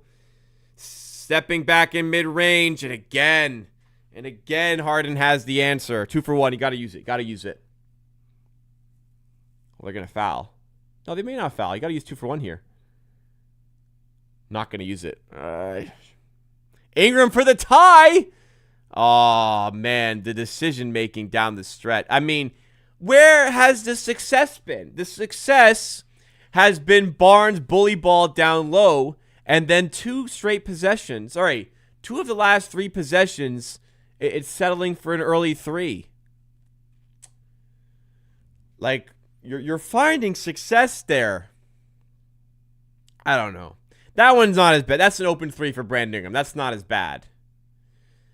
But the Barnes decision, he definitely heat checked himself a little bit. Heat check. I mean, it wasn't hit. It was momentum checked, if you will. Now, need a steal. Oh, nearly got it. Oh, do we get it? Oh, my God, they nearly got it. Oh, man. 120-117. Man, they almost fucking snuck that away. They got Sanders in a bind there. They get it into Harden this time. Gonna have to foul. That not at 8 seconds? Oh, got over. How does that work?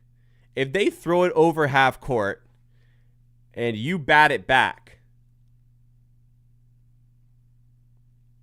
I never thought about that for an 8-second violation. I guess it would reset because, they hit it over there. I don't know. Probably all good. 120-117. Gonna need Sanders to miss both. And then we're going to need a miracle. But we're going to need it. We're going to need a couple miracles here. Misses the first.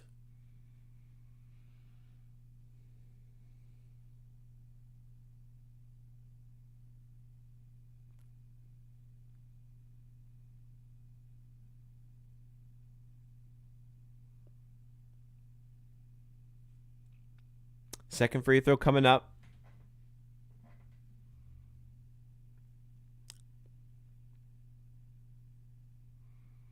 It's up. It's good. Could you imagine? Could you imagine? Down 4, 7 seconds. Clippers started that possession with 22 seconds on the clock. Not fantastic clock management by the Raptors. And this will likely go down as one that got away.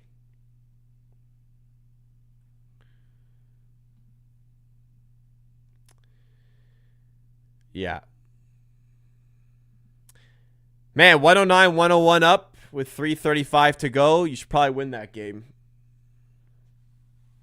But Harden went to work. The Raptors offense went cold. We paid the price.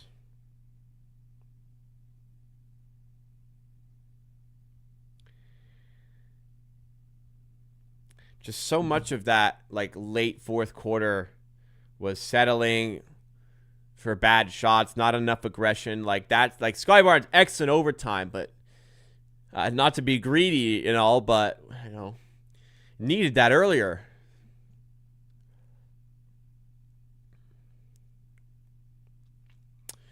So Raptors need a quick score and a steal, or a quick score and a foul. Raptors do have another timeout, so there's time to get a quick score, foul. They miss a free throw, hopefully, and then advance the ball again. There's enough time for this, but they'll need that. This just has to go in right away, and they need to get it in bounds. 6 seconds, Shed. You got to shoot. Air ball. Yeah, that'll do it. Damn. A lot of good performances go to waste there, and very bad vibes to head into a road trip with the Clippers. Now, 12 of the last 14, they have won. Raptors been getting wins lately, but that has slipped through their grasp for sure. I mean, damn, dude. You got a lot of good nights, man. You got 7 players in double digits. Grady Dick, another really good performance. Mamu, much better. Jamal Shed, 15, 4, and 13. Barnes was great in overtime. Murray Boyles was pretty good throughout, but not enough in the clutch when you needed it most. Ingram was quiet. Clippers did a good job on him. That mixed with Jordan Miller, 8 of 11 game off the bench, and James Harden just going nuclear in the clutch. He had a rough game shooting, but when it came to the clutch, the Raptors had no answer. Got to the rim at will, created mid-range at will, and willed that team over the line. It was a 12-0 run by James Harden in fourth quarter OT. And he was still a -3. The Zubac minutes, man. Plus 15 here. Can't even, like, Murray Bulls, I mean, -16. Barnes -18. Like, plus minus isn't everything. It didn't feel like Barnes was out there being negative or anything. Same for Murray Boyles. It seemed like, the late stages, tough to get any good looks in the interior when you've got a 7-footer on his own there in Zubac. And particularly, when you're defending, having to focus on that and the rebounding issues that kind of come with that as well. Makes things tougher. It's a game you want to have a 7-footer for, but you don't have it. Yeah, look, Raptors played a great game, but they let themselves down in the clutch. That's what this one's going to come down to. Maybe a little bit too many turnovers early. Like 18 turnovers is kind of ugly. But they rebounded fine. 12 offensive rebounds to 6. It's a make or miss league. And then when it came to the clutch, Raptors didn't produce the goods. That sucks. Bad loss ahead of the West Coast road trip, but hopefully playing with house money a little bit. We got a good record. We got a good team. Get some guys back, hopefully, and bounce back. Try to move on from this one. Sour way to start the weekend, guys. That's a shame, but hopefully you still enjoyed the content in the show. If you did, do me a favor and hit the like button. Subscribe to the channel for more content like this. And I hope to see you soon in the next piece. That's a bad one, man. That put me in a bad mood. But we got to move on. We'll be there for the next one. See you guys. Enjoy your weekend. Sunday stream is not 100% happening. I'll just say that. With football going on, we'll see. And work stuff. I'll do my best, but Not 100%. Anyways, lots of great content all the time on the channel, though, even if we miss a watch along here or there. I promise. Thank you so much for joining me. Viewership was great tonight. Hope to see you next one. Enjoy the rest of your weekend.